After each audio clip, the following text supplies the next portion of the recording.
Bueno, lo que yo voy a plantear nace a partir de un par de cosas que yo escribí sobre el Año Nuevo Aymara. Si les interesa a los estudiantes que son muy capos para agarrar el celular, pueden poner orígenes del Año Nuevo Aymara y les va a salir el documento, Carlos Matusaya, y de eso les voy a hablar. Pero voy a tratar de ampliarlo en un contexto más general para que se entienda la idea. Entonces, lo mismo podemos decir de cada uno de ustedes, de las personas acá presentes. En general, lo que quiero decir es que todos los eventos, todos los hechos sociales, incluida la ciencia, se pueden explicar de manera histórica. Hoy estamos usando tecnología que no lo hubiéramos usado hace 100 años, porque se han dado hechos históricos que condicionan que usemos esto. Bien, en general, yo entiendo el Año Nuevo Aymara desde este punto de vista. Quiero decir con esto que busco una situación en la que existe y un antes donde no había. Y no solo cuando no había, sino también hasta por qué se generó y cómo fue cambiando en el tiempo. Para mí esto es fundamental. Ustedes son estudiantes, van a ser profesores, y yo espero, aquí hago un paréntesis, yo espero que sean profesores no como los que yo tuve. Cuando yo era profesor, cuando yo era estudiante, estábamos en el aula y nosotros nos empujábamos por salir al recreo. Era una tortura estar en el aula, porque era posible estar con el profesor, no tenían didáctica. Bueno, ustedes jóvenes, hábiles, ingeniosos, con internet seguramente van a encontrar herramientas didácticas que les van a permitir desenvolverse. Y esas herramientas, para explicarnos el presente, el futuro, tienen que ver con verlas históricamente. Mi paréntesis tiene que ver con esto. Ojalá que en instituciones como esta, que en instituciones de otros lugares, haya un espacio donde haya un depósito digital. Por ejemplo, este seminario se puede grabar. Un estudiante que no pudo venir, mañana irá a la dirección centro de estudiantes, por favor me lo pasen en el flash. Y bueno, lo vas a ver en tu casa. Estamos en el tiempo de las nuevas tecnologías y por lo menos yo vengo de la UNSA, de la UNSA. Tú vas a la UNSA y en la biblioteca hay un papel pegado y dice la biblioteca cerrada. Pues están en el tiempo de los picapiedra. Eso lo podrían publicar en internet, en Facebook. Bueno, la UNSA está en el tiempo de la edad de piedra. Y ustedes son jóvenes que pueden poner su educación al día con las herramientas contemporáneas. Ese era mi paréntesis. Bueno, entendieron también que históricamente ustedes tienen una ventaja con respecto a sus papás con respecto a sus abuelos. Bien, en general, desde ese punto de vista yo quiero hablar. Entendieron que los fenómenos sociales son históricos, por lo tanto cambian. Bien, el contexto. Primero, una observación muy importante. Hay una migración muy grande en el mundo por celebrar un año nuevo. Es la migración más grande en el mundo. Es por el año nuevo chino. En los últimos años, China ha crecido.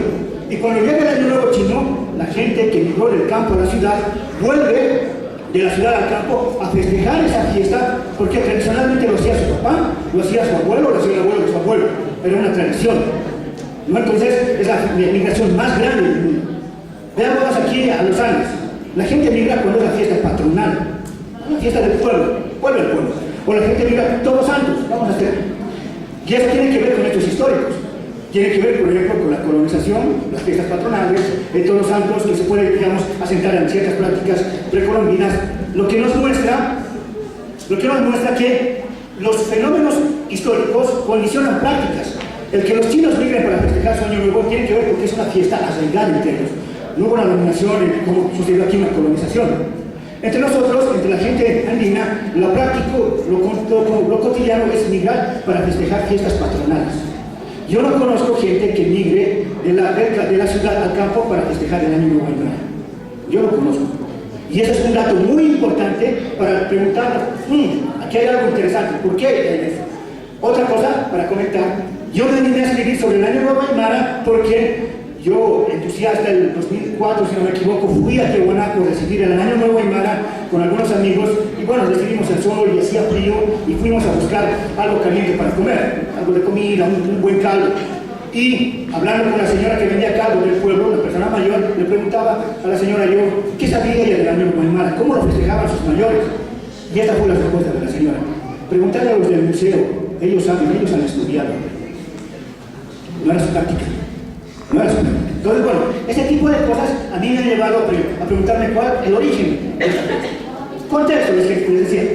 Bien, yo ubico el año nuevo aymara primero como una reivindicación, como una resignificación política de ciertas prácticas que no necesariamente puedes llamar año nuevo aymara. En las sociedades agrarias, los ciclos son agrícolas. Por ejemplo, los calendarios se basan o en lo solar o en lo lunar. En los aymaras, en lo lunar. En los incas o en lo solar. Bien. Pero después del 52 ha habido grandes cambios en Bolivia. Migración del campo a la ciudad, reforma agraria, voto universal y demás. En ese proceso de transformaciones que afecta a la población que vive en el área rural, se va a dar la generación de movimientos que van a significar su identidad, porque sufrían el racismo que se había renovado, pero esta vez encubierto bajo la sopaje de todos somos mestizos. Yo siempre pongo el ejemplo, ¿no? Ustedes ven en La Paz, Miss La Paz es un tipo de mujer, la cholita paseña es otra. La cholita paseña nunca va a ser Miss La Paz. ¿Y eso qué demuestra? Que en Bolivia hay categorías racializadas. A las gentes se las cataloga como si fueran gentes de otras razas. Entonces, las cholitas son así, las Miss La Paz son así.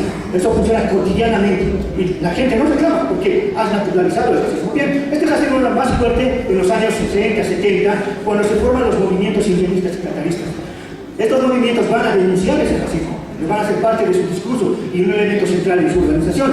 Para darles un ejemplo, miren, yo he estado en Perú hace poco. Y en Perú hay un barrio que se llama Miraflores, que como le decimos allá en La Paz, un barrio jailón, de gente de dinero y gente blanca. Y en ese barrio fueron 3 muchachos andinos, con celulares, con sus cosas, bueno, con lo normal que armaba un muchacho. La policía los arrestó porque los acusaron de ser ladrones. Porque no eran blancos, tenían cara de indio y por tanto deberían ser delincuentes. Ellos no robaron. Pero les comento esto porque es llamativo que en Perú no emerge un movimiento político a partir de esas prácticas racistas concretas. El racismo es más fuerte que en Bolivia, pero allá no emerge un movimiento político como surgió aquí en el indigenismo de Perú.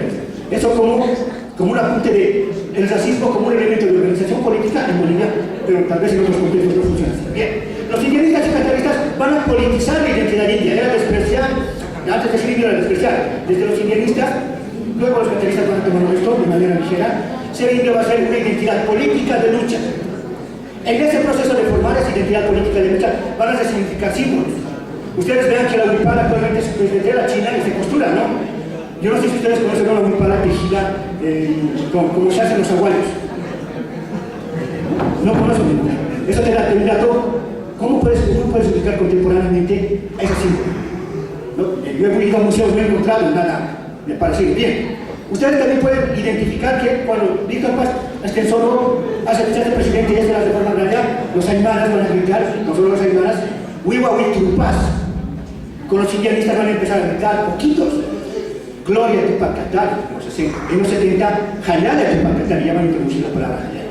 Y en los 80 esto se va a ir difundiendo. ¿Qué les estoy queriendo decir? Que estas palabras, estos símbolos no emergen de la nada. Hay gente que se atreve a luchar, que se atreve a posicionarlos como símbolos de una lucha con respecto de ciertos problemas.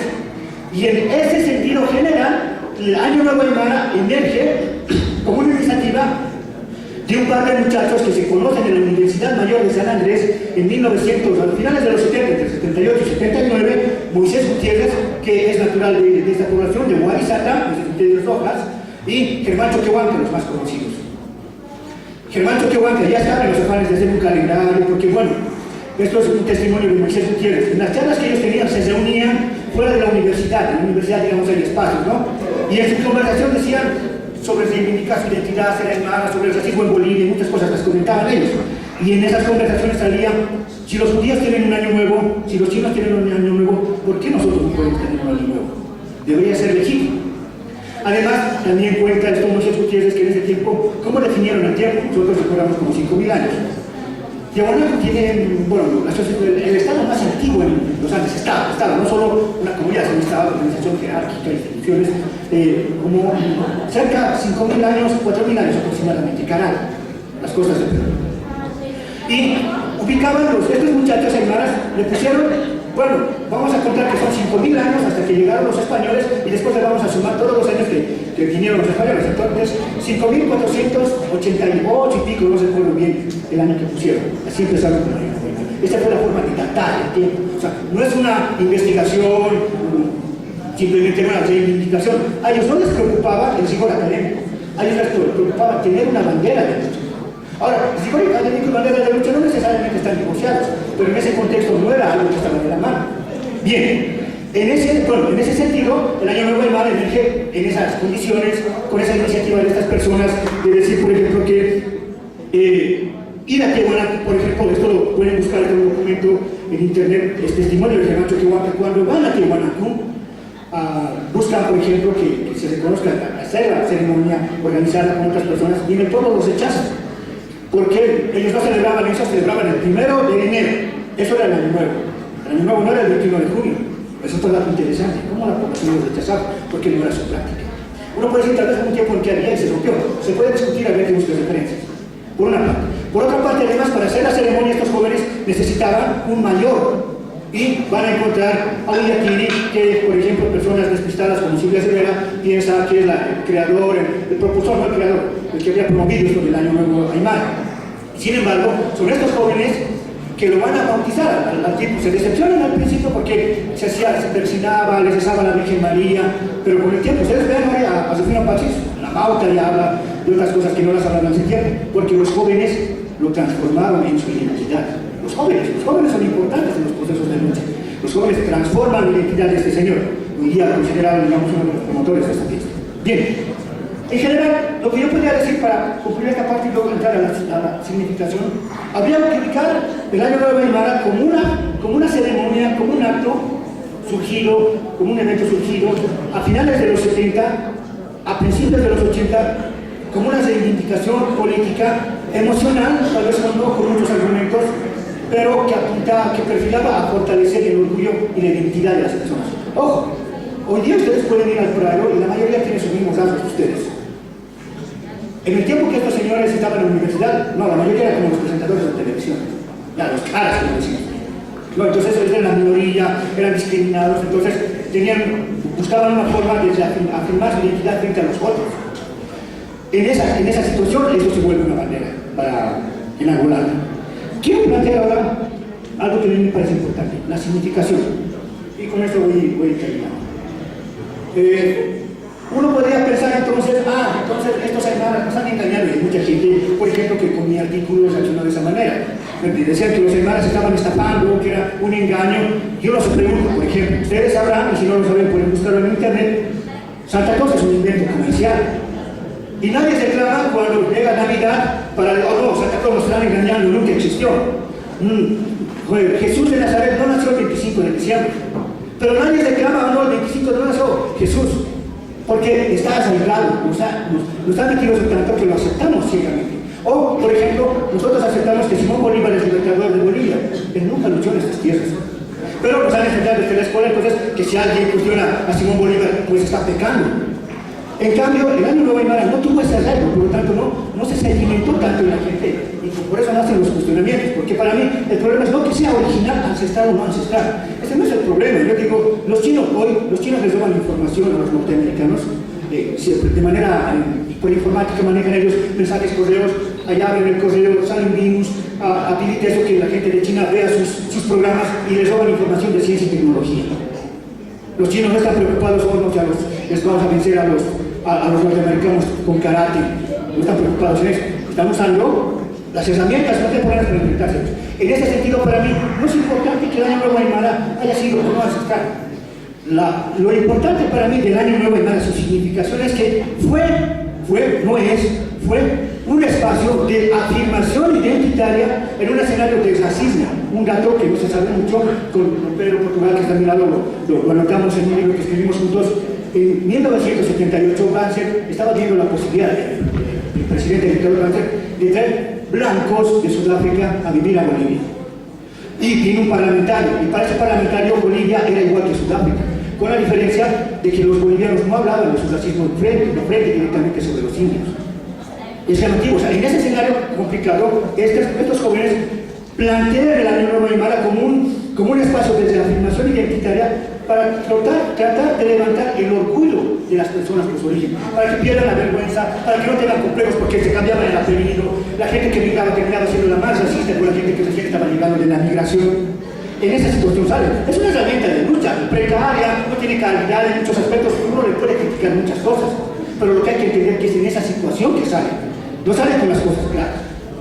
Pero de eso que fue el Año Nuevo Aymara, una expresión de lucha, de un movimiento que buscaba politizar la identidad, a la actualidad pasó muchas cosas. Y yo, no sé aquí cuál sea la relación institucional con el gobierno, no tengo idea, pero yo soy muy crítico de lo que hizo el gobierno. El gobierno folclorizó esta fiesta, terminó de folclorizar a las agencias turísticas, ya lo habían hecho, y terminamos aceptando un discurso donde esto es parte de la diferencia. Entonces la gente está preocupada en recuperar ceremonias ancestrales, en recuperar lo auténtico, y ustedes van a ser estudiantes. Cuando a ustedes les toque enfrentar un espacio laboral, y si ustedes, ojalá lo aspiren a otros espacios más importantes, a mejorar su calidad académica, ni aunque les recen a Jesús, ni aunque les recen a la Virgen María, ni aunque sacrifiquen una llama, eso no les va a garantizar nada, eso va a ser su desenvolvimiento, las herramientas contemporáneas. Entonces para mí, el Año Nuevo Aymara tuvo un rol en un momento muy importante, hoy día no nos sirve. Hoy día lo que necesitamos, por ejemplo, para afirmar una identidad cambiada, es, por ejemplo, aquí tal vez hay expertos en matemáticas, un joven aymara experto en matemáticas, su color de piel ya no vale lo inferior. Los aymaras también son expertos en matemáticas. Un aymara hacker, bueno, vamos a ver qué está diciendo García Limera de nosotros, vamos a hackear su compu, hackeamos su compu y vemos qué está diciendo de nosotros. Los estudiamos. Y con el discurso que se ha puesto de moda, donde he entrado sobre el Año Nuevo Aymara, nosotros nos hemos vuelto un objeto turístico. Los gringos, la gente de afuera, vienen a vernos como seres exóticos, interesantes, ¿no? Y, sin embargo, y en las relaciones de poder no cambia nada, seguimos siendo seres exóticos, interesantes. Por eso, y con esto quiero cerrar, para mí, no es importante, muchachos, que ustedes encuentren el sentido verdadero o no del Año Nuevo Aymara. Lo importante es cuál es el sentido de este contexto. Y para mí, si se trata de afirmar una identidad, los símbolos, los actos tienen sentido cuando se inscriben dentro de una lucha. Cuando están fuera de esa lucha son puro folclore, como el Inti Zaemiti en Cusco. Incas, quechuas vestidos de incas, y los quechuas no definen nada de esa gesta. Son el afiche, son cara de ellos en el afiche y no definen nada. Yo seguiré diciendo que no perdamos el rumbo con una mirada de la diferencia cultural. Veamos el Año Nuevo Aymara como parte de un proceso histórico que no ha terminado, de un proceso histórico tal vez del que somos parte nosotros y que tiene ya otros retos, nos plantea otros retos. Ustedes han visto el dibujo animal Shrek seguramente, ¿verdad? Han visto la mayoría.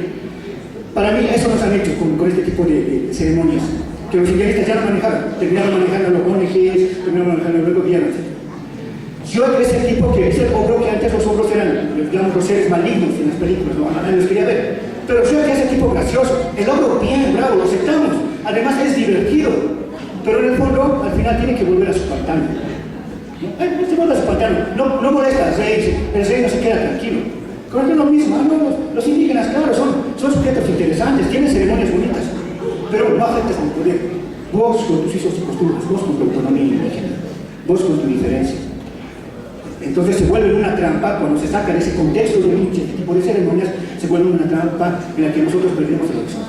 Y para mí en este momento las herramientas que necesitamos ya son, yo lo digo francamente, miren, ¿cuántos analizamos? Pero digo, sabemos el avance en ingeniería genética, en robótica, en informática, en nanotecnología. Ese es el debate en el mundo. Si los aymaras no debaten eso en el mundo, bueno, viene una nueva colonización, no van a venir con caballos. Van a venir con esa nueva tecnología y si no lo sabemos manejar, vamos a volver a ser pequeños. Gracias.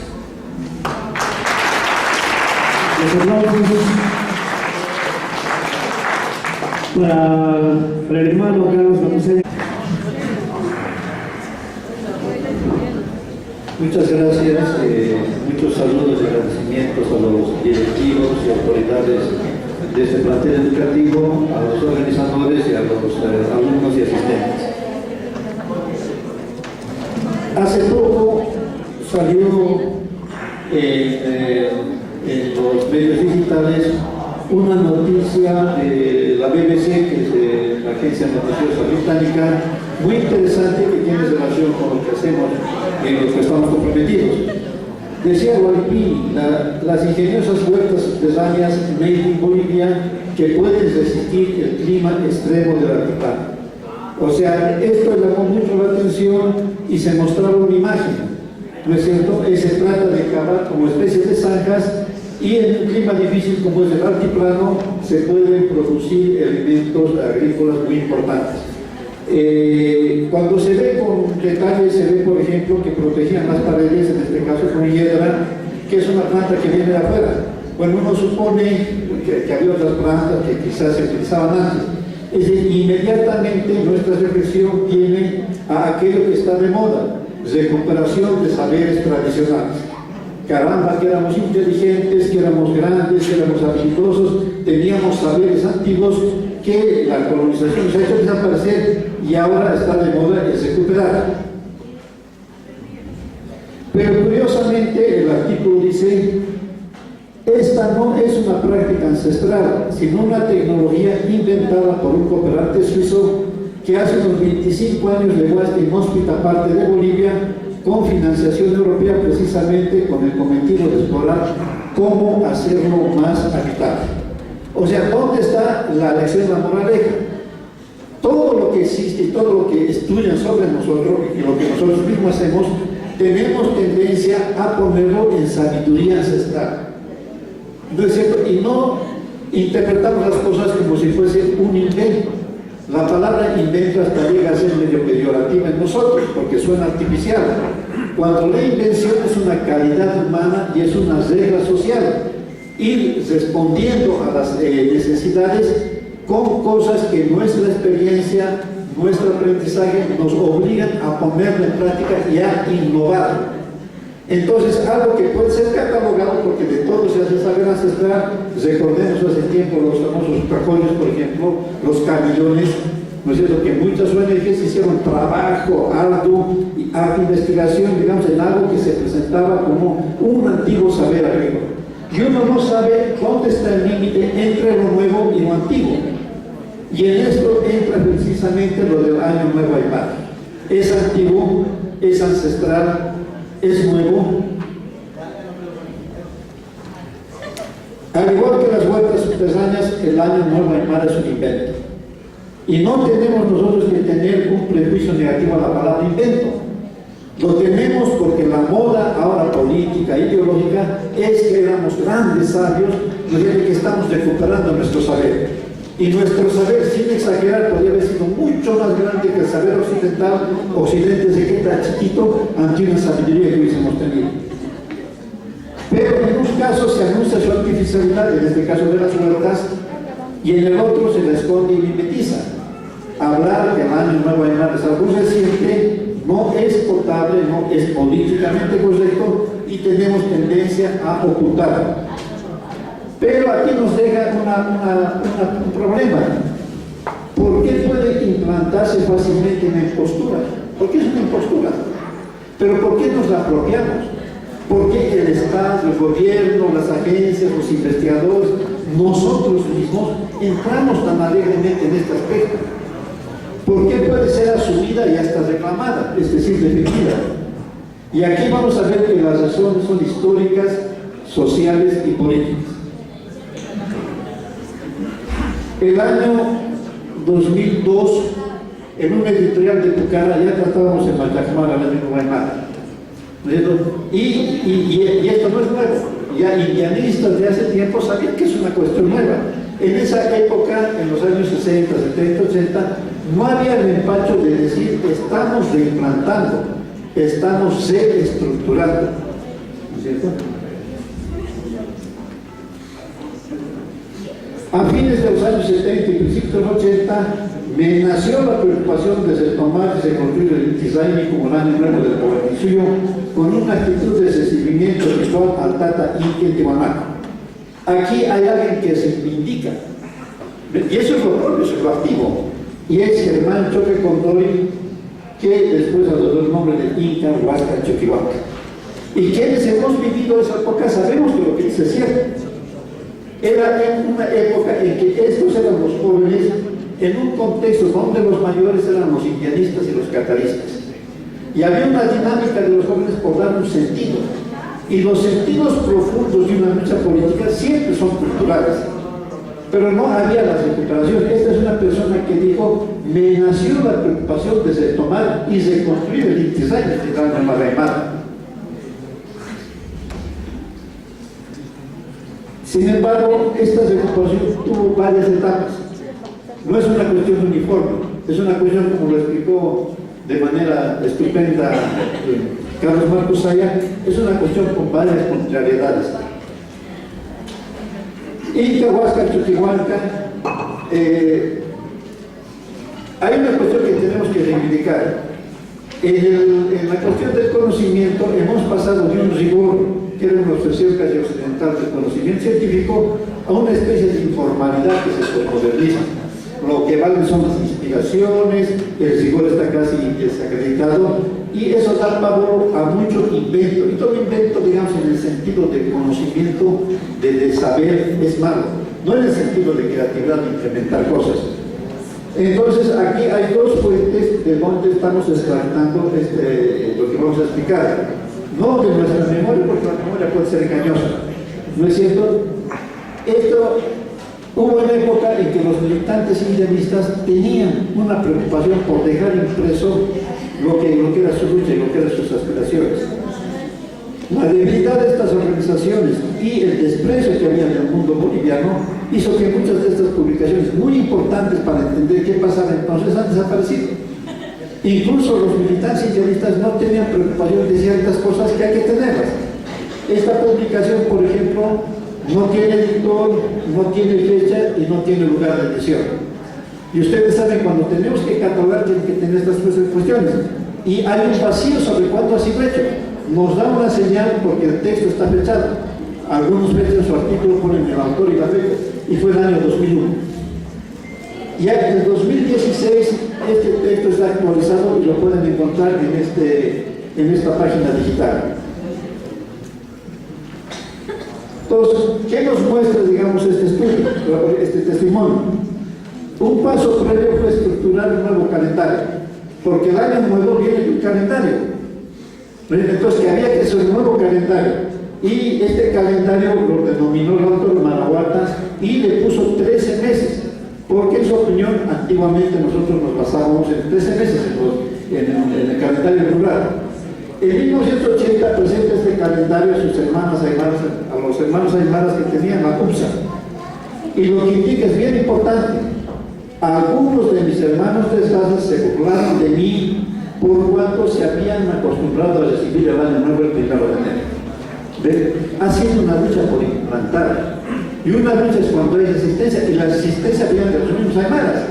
No es como la mitología actual que nos hace creer que hay una continuidad, que si hubiese festejado el año aymara de manera ininterrumpida, ya estaríamos, digamos, un poco en ese engranaje. Entrega el borrador de su calendario directivos del Instituto Boliviano de Cultura y del Centro de Investigaciones Históricas. Y ahí citan algunos nombres: Luis Oporto, Waldo Villamor, Roberto Santos, Escobar, Juan de Heriberto Jara. Dos elementos importantes. Estos elementos de creación, intervinieron los criollos bolivianos.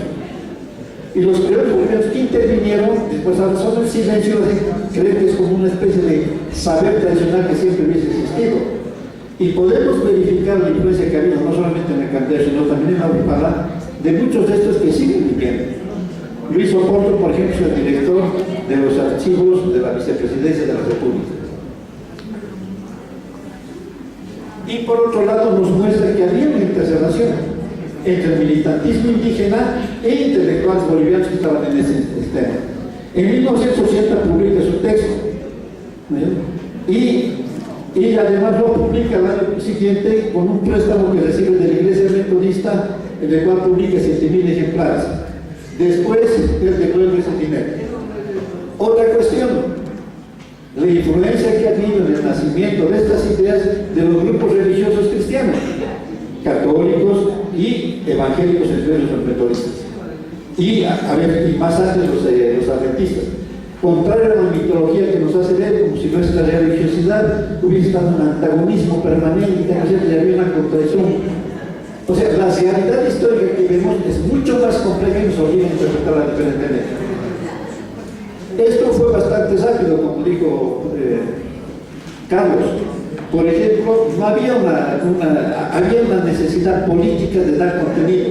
Y el contenido se lo da, ¿no es cierto?, simplemente poniendo nuevas fechas. ¿De dónde sale el quinto sol 498?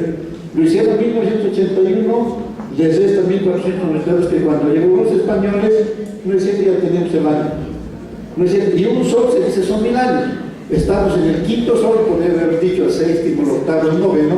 No es cierto, tenemos quinto sol 5498, y ahora creo que estamos teóricamente en el 5526. Una cuestión totalmente artificiosa y y que muchos hacen tesis profundas sobre cómo ha surgido este aspecto y qué significaría profundamente. Lamentablemente, muchos de estos calendarios han desaparecido. Y es una cuestión, realmente una cuestión terrible. En esta misma onda han surgido nuevos calendarios. El año 2006 alguien hizo este nuevo calendario, terriblemente complejo, con interpretaciones, ¿no es cierto?, con casi esoterismo, con significados. Una cuestión muy importante es ver, aquí se ponen los logotipos de todos los que ayudaron a hacer este calendario, y vemos financiadoras, vemos ONGs, vemos institutos internacionales de cooperación que nos revelan lo que voy a relacionar. ¿Por qué llega a ser algo promovido? Porque al principio era algo combatido. Apenas le ayudaron los metodistas. Y le ayudaron los metodistas porque era la primera iglesia evangélica que tomaba posición política. Era una época en que nacía lo que se llamó la teología de la liberación. Y la teología de la liberación significaba estar del lado de los pobres y estar del lado de lo que podía surgir que era el movimiento indígena. Y fue una cosa, digamos, porque el resto del saber y las instituciones bolivianas y del pensamiento europeo estaba contra eso. Y de repente llega a ser una moda, llega a ser revalorizado. Y ven, año 2006, un calendario que también lo llaman Maragall. El 2010, otro calendario, ¿no es cierto? Y con la misma complejidad, etc. Él se emprende viaje a Tiwanaku en 1979 para diagnosticar la conciencia que tenían de nuestros hermanos sobre el Inti-Raymi. Sin embargo, cuando conversé sobre esto con los vecinos, ellos cuestionaron, incluso la mano Aymara me llamó Diablo y Saja, que ellos solo reconocían el 1 de enero como año nuevo cristiano, además por ser el día de la circuncisión de Cristo. En 1971 en Tiwanaku busco un hermano mayor y aquí, porque éramos muy jóvenes, imposibilitados de realizar el ritual. Observan que los yatiris invocan a la Virgen, que es cierto. Usted vaya con un yatiri, invoca, toca la campanita. Nuestros yatiris, cuando quieren ver la suerte, algunos utilizan morenajes españoles. O sea, digamos, tenemos una realidad y a nuestra propia realidad no le damos el contenido y nos inventamos supuestas, digamos, intangibilidades que hubiesen permanecido. En resumen, o sea, ve que los yatiris son cristianizados y ellos, estos jóvenes, como dijo Carlos, son los que dan una nueva conciencia mayor. Cuando en la mitología, digamos, cosmovisionista, habría un saber que se transmite inalterablemente y de ese saber de los mayores beben los jóvenes. En 1972 intentan hacer la festividad en las ruinas, son expulsados. Finalmente logran entrar en uno de sus textos, dicen incluso que saltan la muralla y después de la ceremonia muchos de sus hermanos, un par de hermanos cambiaron sus nombres cristianos por nombres polias y otro manifestó que se iba a casar el 21 de junio. Entonces eso era un acto político, porque hay que verlo como actos políticos. De repente deja de tener su repercusión y son otros los que hacen eso. Y son otros los que se van a casar en Tiwanaku. En 1985 es la última vez que va en esa década, por cuanto vi que el Inti-Raymi fue distorsionándose por la acción de ciertas personas que a través de Mayac Mara solo buscaban fines comerciales, pro-cristianizantes y político-partidistas. Él continúa su lucha política, en 1998 vuelve investido como Inca para encaminar la esencia del Inti-Raymi en Tiwanaku.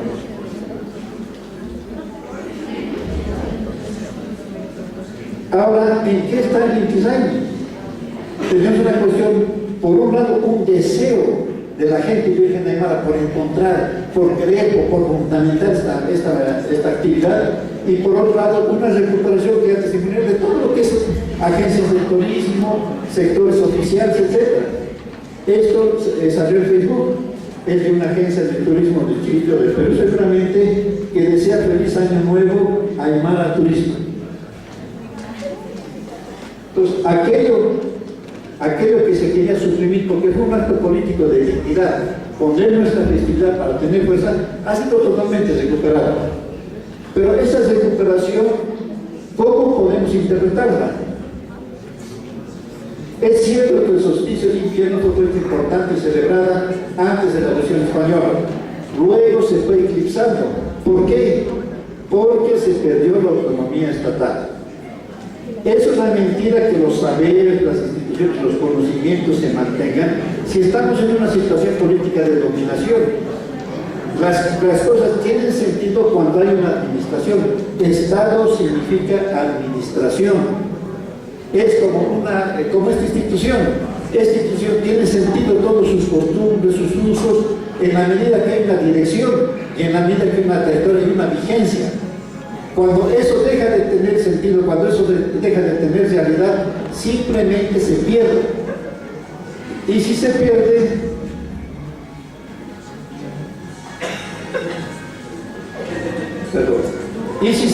digamos, es ilusorio querer recuperarlo sin tomar en cuenta ese aspecto político.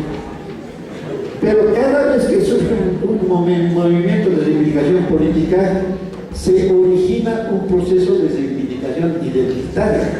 Las dos cosas están unidas. Pero solamente si se triunfa en la recuperación identitaria, el sentido político tiene razón. Entonces, al no haber una ligación entre ese proceso y un proceso de recuperación política, entonces evidentemente tenía que ver la recuperación del otro sector. Esto se explica porque el indianismo y el catalanismo colapsaron. Todo tiene razón de ser en la política. Si aquello que impulsaba ya deja de tener sentido, deja de tener vigencia, todo el resto ya deja de tener, digamos, también vigencia. Entonces, ese restablecimiento fue un acompañante de un movimiento político. Y cuando ese movimiento político empieza a perder vigencia, deja de tener significado lo que acontece. Entonces, cuando se agota la iniciativa de Germán Choquehuanca, ¿no es cierto?, ¿quiénes recuperan eso? Se recuperan aquellos que estaban marginados, que son los antropólogos, son los arqueólogos de Tiwanaku, ¿no es cierto? Y en 1986, Oswaldo Rivera, que era director de la Dirección de Arqueología, convoca a 13 personas a una jornada de reflexión y diálogo en la comunidad de Guaraya, cerca de Tiwanaku. Terminada la jornada de reflexión, a las 4 de la mañana se dirigen al sitio arqueológico y celebran el año nuevo. Este es el verdadero origen. Y lo hacen los bolivianos, especialmente los arqueólogos, porque hay una nueva corriente que empieza a tomar razón de ser entre los cientistas de esta zona en Bolivia. Es decir, vehiculizan una interpretación fantástica de lo que era Tiwanaku. Tiwanaku, van a ver ustedes, ellos no hablan de que es la capital del imperio, de un estado. Era un sitio milagroso, era un sitio, digamos, litúrgico, era un sitio ceremonial. Entonces son ellos que empiezan a desarrollar una serie de ideas, y esas ideas se asientan en lo que habían hecho los indianistas, porque estos indianistas ya no podían, digamos, replicar. Se empoderan del Pachacmara con una visión fantasiosa, esotericista y de misticismo pagano. Y hay nombres, ¿no es cierto? Oswaldo Rivera, Javier Escalante, Freddy Arce, Alberto Laguna Meade. Si ustedes buscan en internet, van a ver que estos hablan de la Atlántida, de los gigantes, de los significados, etc. Y no solamente ellos, sino varios otros grupos que en esa época se denominaban hippies, giran en torno a ese ceremonial. Por ejemplo, el grupo de música Wara. El Wara se inicia a inicios de los años 70 con el nombre de Conga, luego Tabú. En 1973 se dicta el disco Ninja, en 75 el disco Maya, en 78 el Quimsa, hacen 5 Maya, Paya Quimsa, no sé si son 5 o 8 discos que hacen, que son música de bolivianos, de criollos, pero que enaltecen lo que ellos piensan que es la cultura indígena. Ponen, digamos, a la música indígena en el rock, digamos, que ellos interpretan. Entonces, en ese sentido, la cosmovisión que empiezan a generar es en realidad una visión que el criollo tiene de lo indígena. Acá tienen el grupo Wara cuando éramos jóvenes. Y acá tienen el grupo Wara, creo que es el Quimsa, es el disco Quimsa, ¿no es cierto? Y ven cómo ellos interpretan lo que debería ser el retorno de la identidad. Y después vemos cómo nosotros volvemos a lo que ellos han interpretado. El hecho de tener cierto tipo de chompitas, un poco hasta me hace pensar en la vestimenta que hizo el presidente Evo Morales recientemente para identificarse. O sea, vemos nosotros que nos siguen, pero cuando no podemos conducir, nos agotamos y nosotros seguimos a los que nos seguían. ¿No? Y ahí se empieza a pervertir lo que podría haber sido una ruptura y una transformación en Bolivia. No solamente ellos, sino personalidades. Jorge Miranda, que es autor conocido sobre la tetraeléctrica, Carlos Millán, un arquitecto, Jorge Miranda, que fue nuestro embajador en, ¿cómo se llama?, en Irán, y que habla y escribe sobre la cosmovisión andina. O sea, llega a ser toda la especulación sobre la cosmovisión andina, llega a ser patrimonio y fuerza de los criollos. Pero a los indios se les da un lugar, se les da la dirección ritual. El indio sirve para hacer rituales. Y eso lo ven, por ejemplo, en los partidos políticos, en las fiestas, cualquier cuestión. Va a empezar un acto, que tenga la ronda, hace su ceremonia, no sé qué, se va y empieza el ciclo de los otros. Pero ellos se mantienen la visión espiritual y política. Ahora, es todo este grupo que va a dar una línea ideológica más. Hay una ruptura. De repente ya que es el primer presidente de Bolivia un indígena. Pero ¿qué es el indígena? Y como los indígenas estamos cagados, no decimos somos esto, son ellos los que dan el contenido. ¿Y qué tenemos?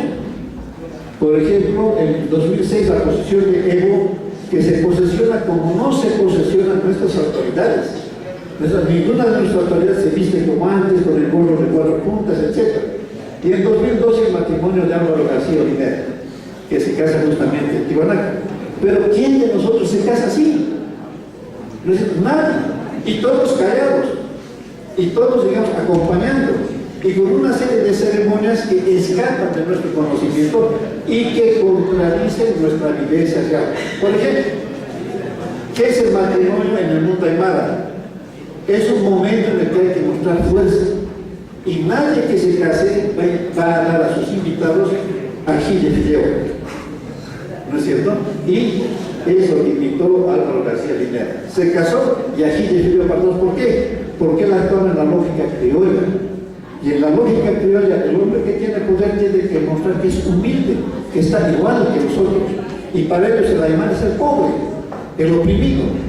¿No es cierto? El que como no tenemos plata, estamos agachaditos comiendo ají de fideo, digamos, a 2 pesitos, 3 pesitos, eso es el aymara. Y como me quiero identificar con el aymara, pues invito a todos aquí de fideo. Y me invento. Pero ¿qué sucede? Después vuelve a casarse al día siguiente, me parece, y la ceremonia que sí tiene valor, la ceremonia religiosa. Pero aquí también con un sinsentido, porque cuando la vida personal la mezclamos mucho en política, cometemos errores. ¿Se casa dónde? En San Francisco. ¿No es cierto? Se casa donde no se casan los indios, nadie se casa en las islas de Tiwanaku. Y también se casa donde casi no se casan los criollos. Ustedes han visto dónde se casan los criollos. En la iglesia de Sopocachi, en San Miguel. ¿Dónde se casan los indios que están en la ciudad? En la iglesia de Rosario, en San Sebastián. Casi nadie se casa en San Francisco. ¿Y usted sabe por qué? En San Francisco es una iglesia que tiene una sola torre. Porque la otra torre fue destruida cuando hubo la rebelión de Tupac Katari. Es tuya. Entonces hay algo que hace que nuestra gente escape. Y el criollo tampoco va. Casi no hay casamientos en San Francisco. Y sin conocer lo que es la verdadera cultura, porque la cultura es lo que vivimos permanente y cotidianamente, por pura política hace 2 cosas que escapan a la realidad. ¿Cómo entender este aspecto? No tiene sentido la separación en la armada, sí tiene, pero tiene sentido si lo interpretamos en un aspecto. Siempre en la relación entre pueblos hay un proceso de subyugación y hay un proceso de emancipación. El proceso de subyugación, que es la colonización, quitar el poder político, empieza quitando la autonomía estatal. Es mi pasión. Yo no puedo permitir que tú seas libre, que tú seas autónomo. Te quito el poder de gobernarte, de dirigirte. Y eso crea conflicto, queda destrucción. Y termina destruyendo la cultura y creando una ilusión cultural. El pueblo se existe. Y por eso, cuando los pueblos se emancipan, se da el proceso contrario. El proceso contrario es recuperar la identidad, pero no la ilusión cultural. Y la identidad es cómo uno vive en este momento, cómo es en este momento. No es imaginarse, porque cuando alguien nos pone que nosotros fuésemos lo que había hace 500 años, nos están manteniendo en esto. La fuerza es ahora reconocerse y con los recursos que hay, iniciar una lucha y recuperar la autonomía estatal. Y eso es lo que podía pasar en los años 60 y 70, porque eso es lo que pasó en otras partes del mundo. Si ustedes estudian, y lo deben estudiar porque está en parte de su currículum, lo que pasó, digamos, la descolonización en África, nace así de eso. Ha sido una resurgencia cultural, pero no una resurgencia cultural lo que era hace 300, 500 años, porque eso es inutilizada, eso es estancado, sino la identidad cultural tal como se hace en ese momento. Irán es uno de los problemas ahora actualmente para el mundo occidental, pero Irán acaso reclama volver a Zoroastro, y gracias se reclama musulmana, ¿no? Y es musulmana porque ha sido invadida y ha sido musulmanizada como nosotros hemos sido descansados. Entonces la fuerza está en el momento que estamos. ¿Cuál es nuestra cultura? Tomar fuerza y recuperar capacidades de autonomía estatal. En una situación mucho más compleja, porque aquí hay que decir correctamente, estamos todavía en un sistema bastante confuso. Tenemos nuestros derechos, tenemos nuestro pasado, pero también ha nacido la sociedad boliviana. Y estamos en un contexto mundial donde hay multitud de presiones. Pero entender eso, situarse, eso sí es hacer política.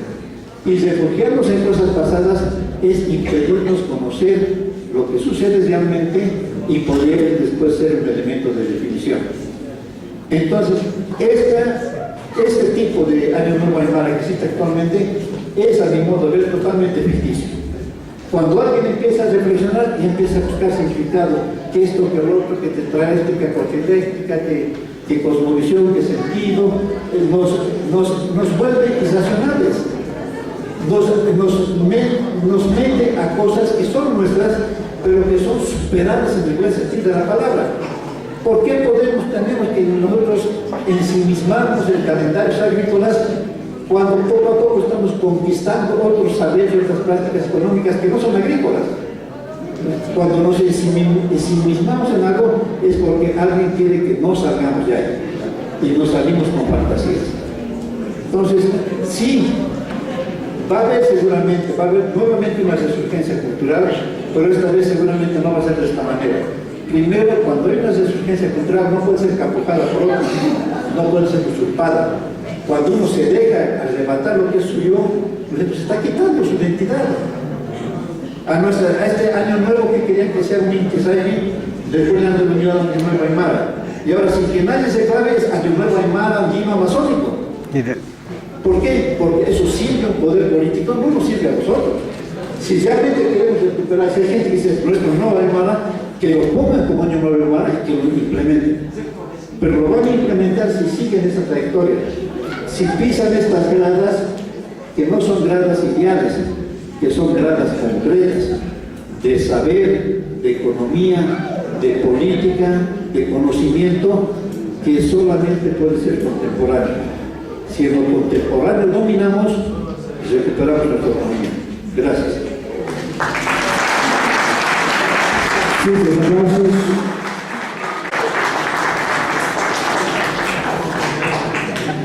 Bien, muchísimas gracias. Para mí es un retorno a la casa de todos, puesto que somos uno más que ha pasado por las aulas de Bodhisattva, y cuando uno pasa por este espacio no se va igual como cuando ha ingresado, sino se va diferente.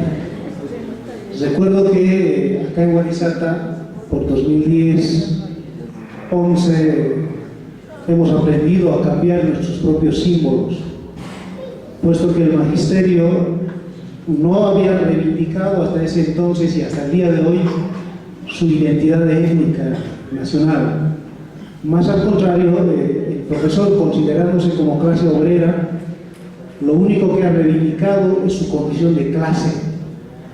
De ahí que el magisterio el día de hoy aún no utiliza símbolos propios de lo que es la identidad aymara quechua y de demás etnonacionalidades que habitan acá en el Tahuantinsuyo. Es por eso que ustedes van a ver muy comúnmente que cualquier dirigente en nuestras organizaciones matrices del magisterio hasta ahora van a utilizar símbolos como del Che Guevara, ¿no? Como símbolo de lucha. Pero cuando pasamos nosotros por Barizata hemos querido cambiar estos símbolos, insertar y recuperar, por ejemplo, lo que era la imagen de Túpac Katari. Si bien en la imagen de Túpac Katari lo hablaban en los años 70, 80 los mayores, en 2010, 2011 lo estábamos hablando ahora los jóvenes. Ese era un aporte muy importante.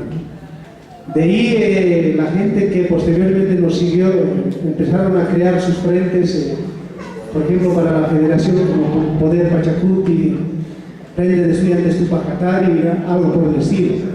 Y ciertamente esto tiene una importancia muy validera, puesto que el Año Nuevo Aymara del que hablamos el día de hoy fue nada más un reinvento, una recuperación, vamos a decir, de jóvenes de este tipo, que en la universidad, agrupados en lo que se llama el Movimiento Universitario Juliana Pasa, los primeros indígenas en penetrar a la Universidad Mayor de San Andrés van a enorgullecerse de la figura, del símbolo de lo que es Túpac Katari, ¿no? Y crearán lo que es el Movimiento Universitario Juliana Pasa. El Movimiento Universitario Juliana Pasa será la que aporte teóricamente y prácticamente en realidad a todo el proceso descolonial que estamos viviendo desde los 60, 70, 80, 90 hasta el día de hoy. Entonces miren, hermanos, viéndose en ese contexto, y yo quisiera dar una mirada más sensible, ¿no? Para podernos entender, para podernos comprender, puesto que no se debe bailar así por así. El estudiante de Barizata no debe solo cumplir una actividad más, tiene que ser consciente del por qué lo realiza esa actividad. De seguro habrá una entrada para el día jueves, una entrada, bailará el estudiante con danzas autóctonas, todo ello, pero debe comprender cuál es la importancia de ello. Porque el día de hoy, si bien el Año Nuevo Andino Amazónico, como lo han llamado, ya es un feriado nacional, pero nosotros, en nuestra creencia, en nuestra costumbre, aún no lo practicamos como tal, no lo asumimos.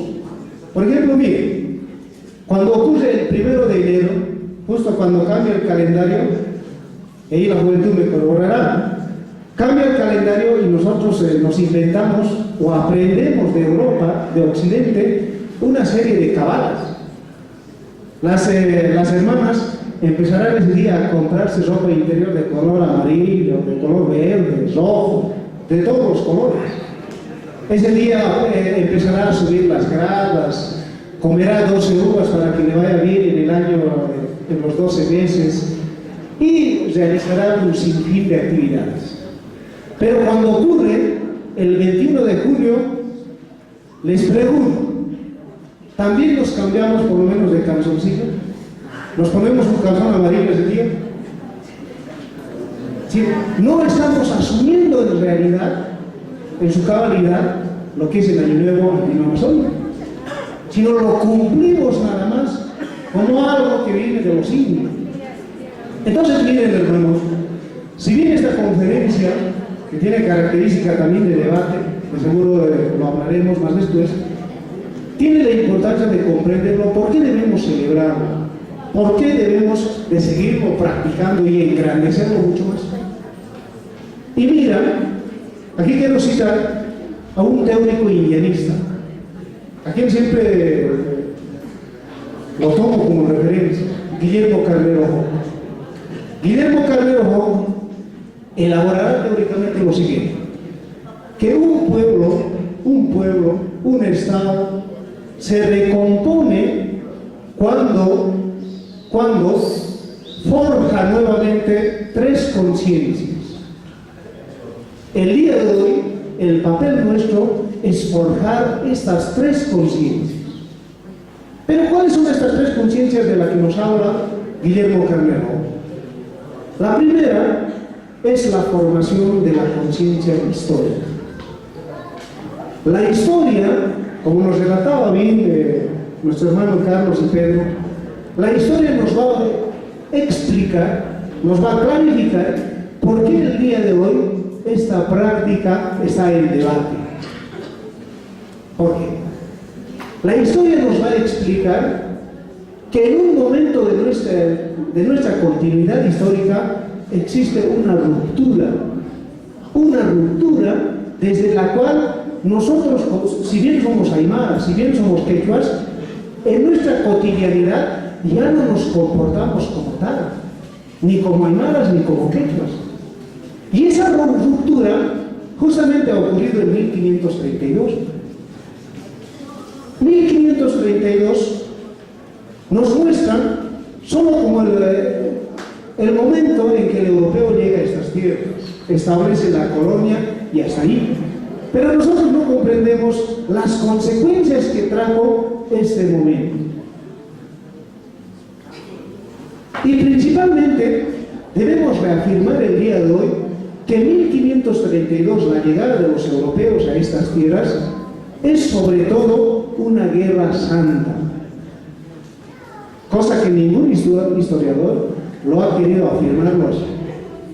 Es una guerra santa, es una guerra no solo de los hombres, es una guerra también de los dioses. Porque en 1532, como dirá Franz Fanon, este teórico argelino de la Revolución Argelina,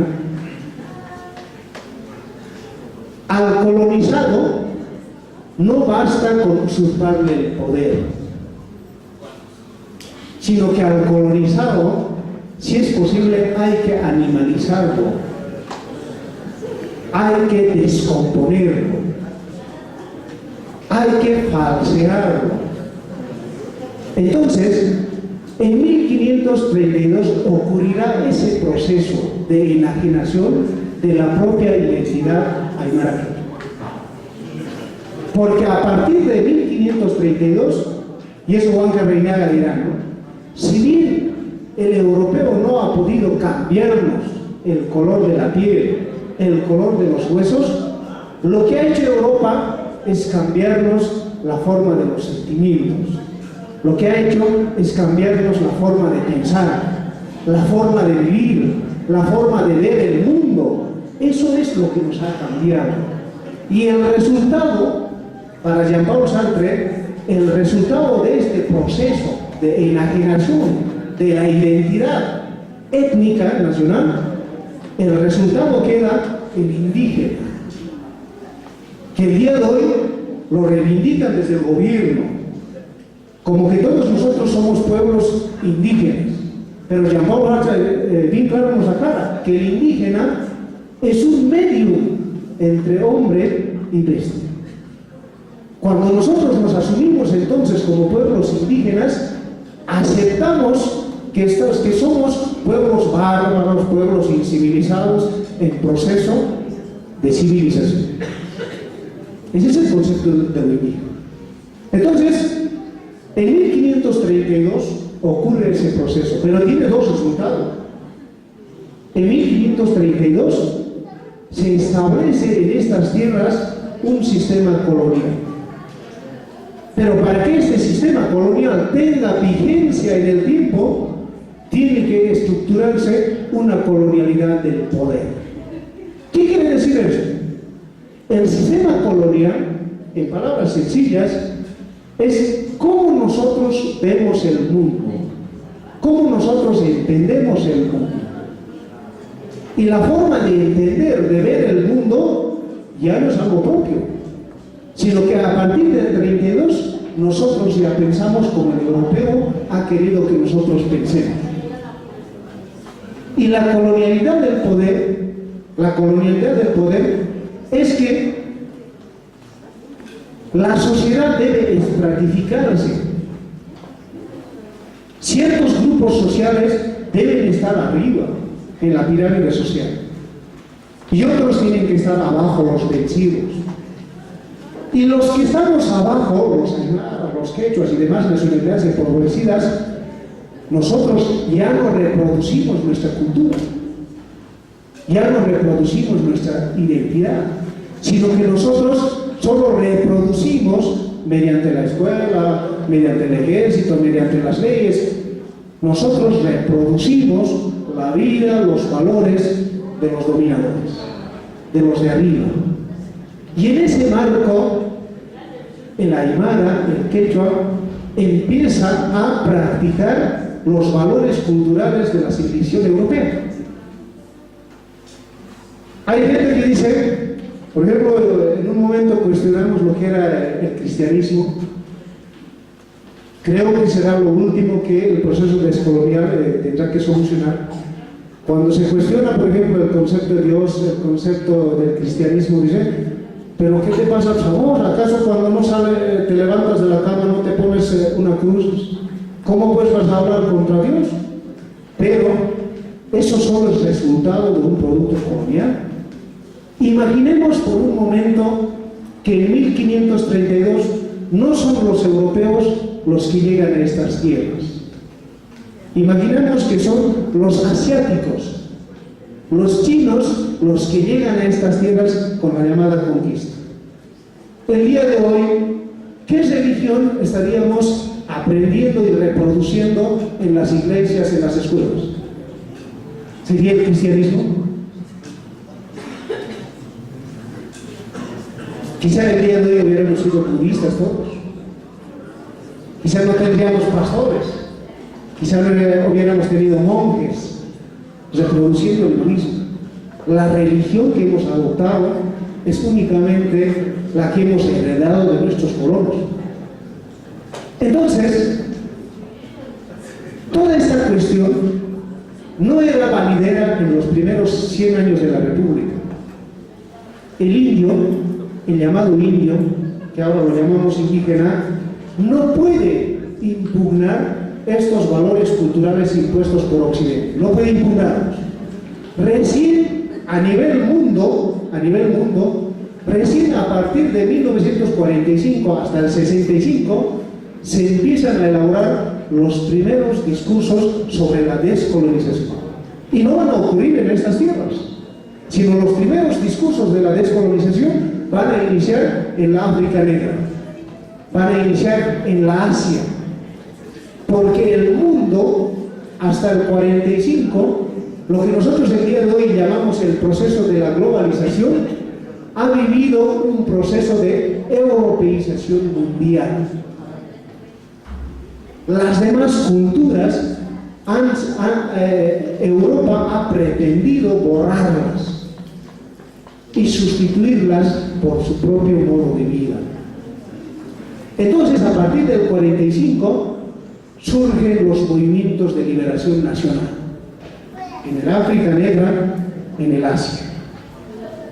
Y los que van a cuestionar más el proceso colonial van a ser el mundo negro. Y uno de ellos es Leopold Sédar Senghor, el poeta de Senegal que se ha convertido en el primer presidente negro. Y Leopoldo Sédar Senghor creará un término que se agregará a las ciencias sociales, el término de la negritud. El concepto de la negritud será para mí el que da inicio al proceso descolonizador, porque el concepto de la negritud tenía dos concepciones, dos implicaciones, uno objetivo y otro subjetivo. Objetivamente, el concepto de negritud significaba la conjunción de todos los valores de la civilización del mundo negro. Y subjetivamente, la negritud significaba cómo lo vive el negro, cómo lo viven las colectividades negras esos valores civilizatorios del mundo negro. Y los teóricos indianistas que en los 70 empezarán a escribir, empezarán a impugnar el sistema colonial en Bolivia, como es Reinaga, aprenderán del mundo negro. Reinaga leyó a Franz Fanon. Muchos de los términos que Franz Fanon había producido, que Aimé Césaire había producido, van a ser parte del discurso político de Fausto Reinado. Si bien los negros habían planteado el poder negro, aquí se empezará a plantear el poder indio, la indianitud. Al igual que los negros habían planteado la negritud, en los 70 se empezará a plantear el concepto de la indianitud. Cómo nosotros ahora vivimos los valores culturales del mundo indígena, llamémoslo así, utilicemos ese término. Entonces, en esa preocupación es que el movimiento indianista, a partir de los 50, aperturará un nuevo tiempo en Bolivia. A esto nosotros lo llamamos en nuestra escuela como el tiempo de la reconstitución del segundo Tahuantinsuyo. Puesto que nuestros viejos teóricos del indianismo han comprendido lo siguiente, que si una cultura, si una nación quiere sobrevivir en el tiempo, tiene que aprender a revitalizarse, a recomponerse políticamente, culturalmente. En ese sentido de aprender a recomponerse es que el indianismo, desde el indianismo, se plantea hacer renacer nuevamente ciertas prácticas culturales. Y una de esas es el Año Nuevo, yo diría tahuantino. Es un error que el día de hoy lo llamemos Año Nuevo Aymara. A partir del 2009, cuando Evo Morales promulga el feriado nacional, ahora ya no lo llaman el Año Nuevo Aymara, porque si no, ya no va a ser un feriado nacional, va a ser solo para los aymaras. Entonces, ¿cómo integrarnos ahora? Como Bolivia ya es un estado plurinacional, entonces llamémosle un Año Nuevo andino amazónico. También un error fatal, porque ahora este Año Nuevo, el Inti-Raymi, está siendo practicado ahora por los mapuches, está siendo practicado en Argentina, está en Perú, está en Ecuador, y se va expandiendo todo este fenómeno cultural. Y ya no podemos llamarle solo un Año Nuevo andino amazónico. Entonces, mira, lo correcto sería el día de hoy que lo llamemos el Año Nuevo tahuantino. Porque este Año Nuevo, si bien es un rescate cultural, es una fecha con mucha significancia para el antiguo estado del Tahuantinsuyo, que abarcaba desde parte de Colombia, lo que es Ecuador, lo que es Bolivia, Perú, lo que es la parte de Argentina, parte de Chile. En todo ese espacio territorial es que se practicaba. No podemos reducirlo a un simple Año Nuevo andino amazónico. Deberíamos de reinventarlo otra vez y llamarlo correctamente como un Año Nuevo tahuantino. ¿Qué implicancias tiene ahora el día de hoy con dada la explicación que se les ha dado de cómo es que resurge este evento cultural? El seguirlo practicando y el seguirlo engrandeciendo el día de hoy. Esto lo hemos debatido el día domingo en la 9ª conferencia indio, que se ha realizado esta vez en la ciudad del Alto, en la radio San Gabriel. Y allí hablamos de que, si bien nosotros nos reafirmamos como aymaras, como quechuas, debemos pensar en otras posibilidades más allá de lo que significa Bolivia. Porque si bien el ascenso de lo indígena, de lo indio, ha predominado a partir de los 50 hasta el día de hoy, esto no ha sido pensado más allá de lo que es Bolivia. Si ustedes ven los técnicos del nacionalismo revolucionario, ellos no imaginan otra realidad, otro proyecto histórico de país. Porque para ellos, Bolivia es una realidad única. Y los indígenas somos los excluidos del sistema. Y como somos los excluidos del sistema, hay que incluirlos, hay que agregarles y hay que fundirles en ese crisol de la bolivianidad. Pero el tiempo actual ya no requiere eso. El tiempo actual requiere que nosotros nos reconozcamos con otros pueblos herederos de ese pasado tahuantinsuyo y formemos un Estado mucho más grande de lo que es Bolivia, sobre la base territorial de lo que es Bolivia, Perú, Ecuador, el gran Estado indígena, el gran Estado indio. Y en ese sentido, recuperar estas prácticas culturales juega pues un papel muy importante, puesto que las hegemonías se construyen a partir de la imposición de estos valores culturales. Imagínense, en los años 70, este fenómeno del Año Nuevo Aymara ha surgido como algo pequeño.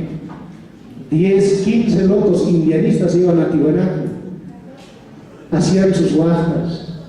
El día de hoy es practicado por indígenas y no indígenas. Hace 2 años atrás hemos ido a Tiwanaku, pero en Tiwanaku el sentido de la ritualización es donde totalmente se ha desviado.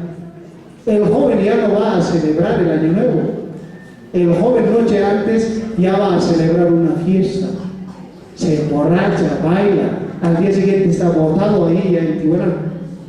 Él ya no recibe al sol, el sol le llega a ese joven. Ese es un problema muy grande. Se ha vuelto el día de hoy estas prácticas culturales que han sido rescatadas a partir del movimiento indio, estas prácticas culturales se han vuelto motivo de negocio, motivo de farándula, puesto que si alguien quiere ir a recibir a Tiwanaku, a este centro ceremonial, su Año Nuevo, tiene que pagar, y si no paga no entra. Hay una reja que está detrás, tú solo recibes ahí. Es un privilegio el día de hoy entrar al templo de Kalasasaya. Es un privilegio. No hay matrimonios, y Pedro Portugal tiene cuánta razón tienen ahí. El matrimonio en el templo de Kalasasaya no está permitido para el indio, para la aymara, para el quechua. Eso solo está permitido para Álvaro García Minera. Solo él se puede casar, pero nosotros no nos podemos casar. Entonces, ¿qué nos están diciendo ahora todos estos elementos que se han producido en este último tiempo? Es que el tiempo actual es un momento del renacimiento del Tahuantinsuyo. Así como Europa ha tenido su renacimiento, si ustedes ven, mucha gente dirá, pues, no, los indianistas quieren volver al chuchutiempo, quieren volver a vivir con abarcas, con poncho, con yucho. No, eso ya no es pues. Ahora ya estamos en un tiempo moderno, ya estamos con nuestros celulares, ya estamos con nuestro laptop. ¿Y por qué tenemos que volver a celebrar estos años nuevos, que es cosa de indio? Es que la cuestión, si nosotros queremos participar en la llamada globalización, en la llamada modernidad, no podemos participar si no somos siendo nosotros mismos. Porque en ese mundo globo colonial, nosotros no somos los globalizadores. Es la sociedad europea y ese gigante europeo como es Estados Unidos, el globalizador. Nosotros lo único que somos los globalizados. La ciencia y la tecnología, por el momento, Europa nos ha condenado a un apartheid, es decir, nos han alejado, no comparten su ciencia ni su tecnología. Pero es Europa, ¿por qué monopoliza tanto la ciencia y la tecnología? Porque Europa ha renacido a partir de sus propios valores culturales. Europa ha vuelto a sus raíces greco-romanas. Y si nosotros queremos volvernos modernos, pues es necesario, es urgente que volvamos a nuestra propia lógica. En ese sentido, recuperar el Año Nuevo Aymara tiene su vital importancia. No solo esto. Manuel Alvarado y Mario Momentito han recuperado 8 fiestas andinas. 8 fiestas andinas que estoy seguro que en Guarizata los otros 7 no se practican. solo se practica el Año Nuevo Aymara. Entonces requiere que nosotros sigamos recomponiéndonos, celebremos estas 8 fiestas andinas y que estas fiestas andinas se vuelvan costumbre, se vuelvan tradición, porque la colonialidad se ha vuelto eso, en Bolivia exactamente. El Año Nuevo Aymara no tendrá que ser solo práctica de eventos institucionales, tendrá que ser práctica de nuestros propios hogares. El Año Nuevo Aymara debería ser motivo de muchas implicancias concretas. Por ejemplo, tenemos un parlamento de Amautas que debía de hacer su cambio de autoridad cada 21 de julio. La CONAMAC que se cree el Consejo Nacional de Años y Marcas del Collasuyo, la CONAMAC no hace su cambio de autoridad cada 21 de julio. La CONAMAC, siendo la institución originaria, hace su cambio de autoridad cada 1 de enero. Sigue siendo colonial. El día de hoy, la reemergencia de lo indígena o de lo indio debe ir mucho más allá de discursos y de ritualidades. Ejemplo claro de ello, de la reemergencia del mundo indígena, son los cholets, por ejemplo, del auto. Esa es la vuelta del Tahuantinsuyo, puesto que el modelo, la arquitectura, no es una copia de Europa, no es una copia de África, no es una copia del Asia. Los cholets son una modernidad tahuantina. El arte mamani es un estilo de la modernidad tahuantina. Requiere entonces que nuestras próximas escuelas ya no se asemejen más a Europa, ya no se asemejen más a Occidente, si nuestras próximas escuelas tengan más parecido a los cholets, la nueva imagen, la nueva configuración de la propia sociedad.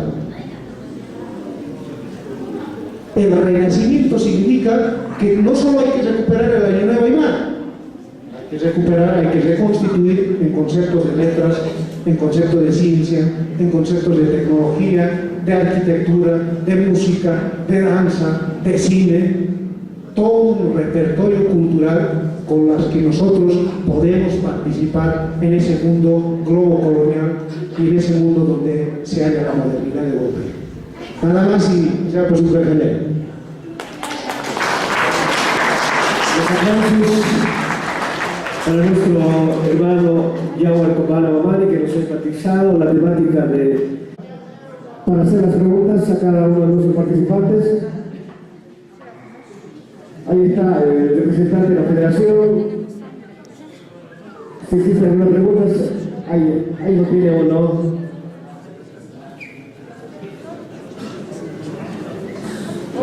Ok, ahí existe una pregunta. Digo las fechas. Perfecto, por el sector derecho ahí está recogiendo también. Vamos a pasar a esta zona de preguntas y las preguntas seguramente van a ser puntuales de cada uno de nuestros participantes, como fue el hermano Carlos Lacusaya Cruz, Pedro Portugal Molinero y Yaguar Copana Mamani. A ver,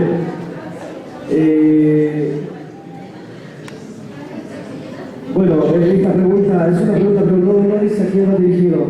Seguramente alguno de los expositores va, de acuerdo a la exposición, va a hacer la respectiva respuesta. ¿Cuál es la diferencia entre el indio, indianista, indigenismo y el campesino? Una diferencia que vamos a dejar. ¿Cuál es la diferencia entre el indio, indianista, indigenismo y el campesino? Una de las preguntas que vamos a formar parte también de nuestros expositores.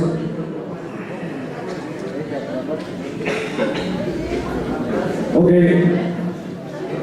Esta es una pregunta también que no tiene dirección a ninguno de los expositores. Bueno, nos haya gustado que directamente enfaticen a cualquiera de ellos, ¿no? Es una pregunta de manera general que lo realizan. Usted rechaza nuestras costumbres como forma de desarrollo social. ¿Por qué usted afirma y generaliza que nuestros jóvenes, en vez de ir practicando alguna costumbre, deberían aprender lo último de la informática física y la física cuántica?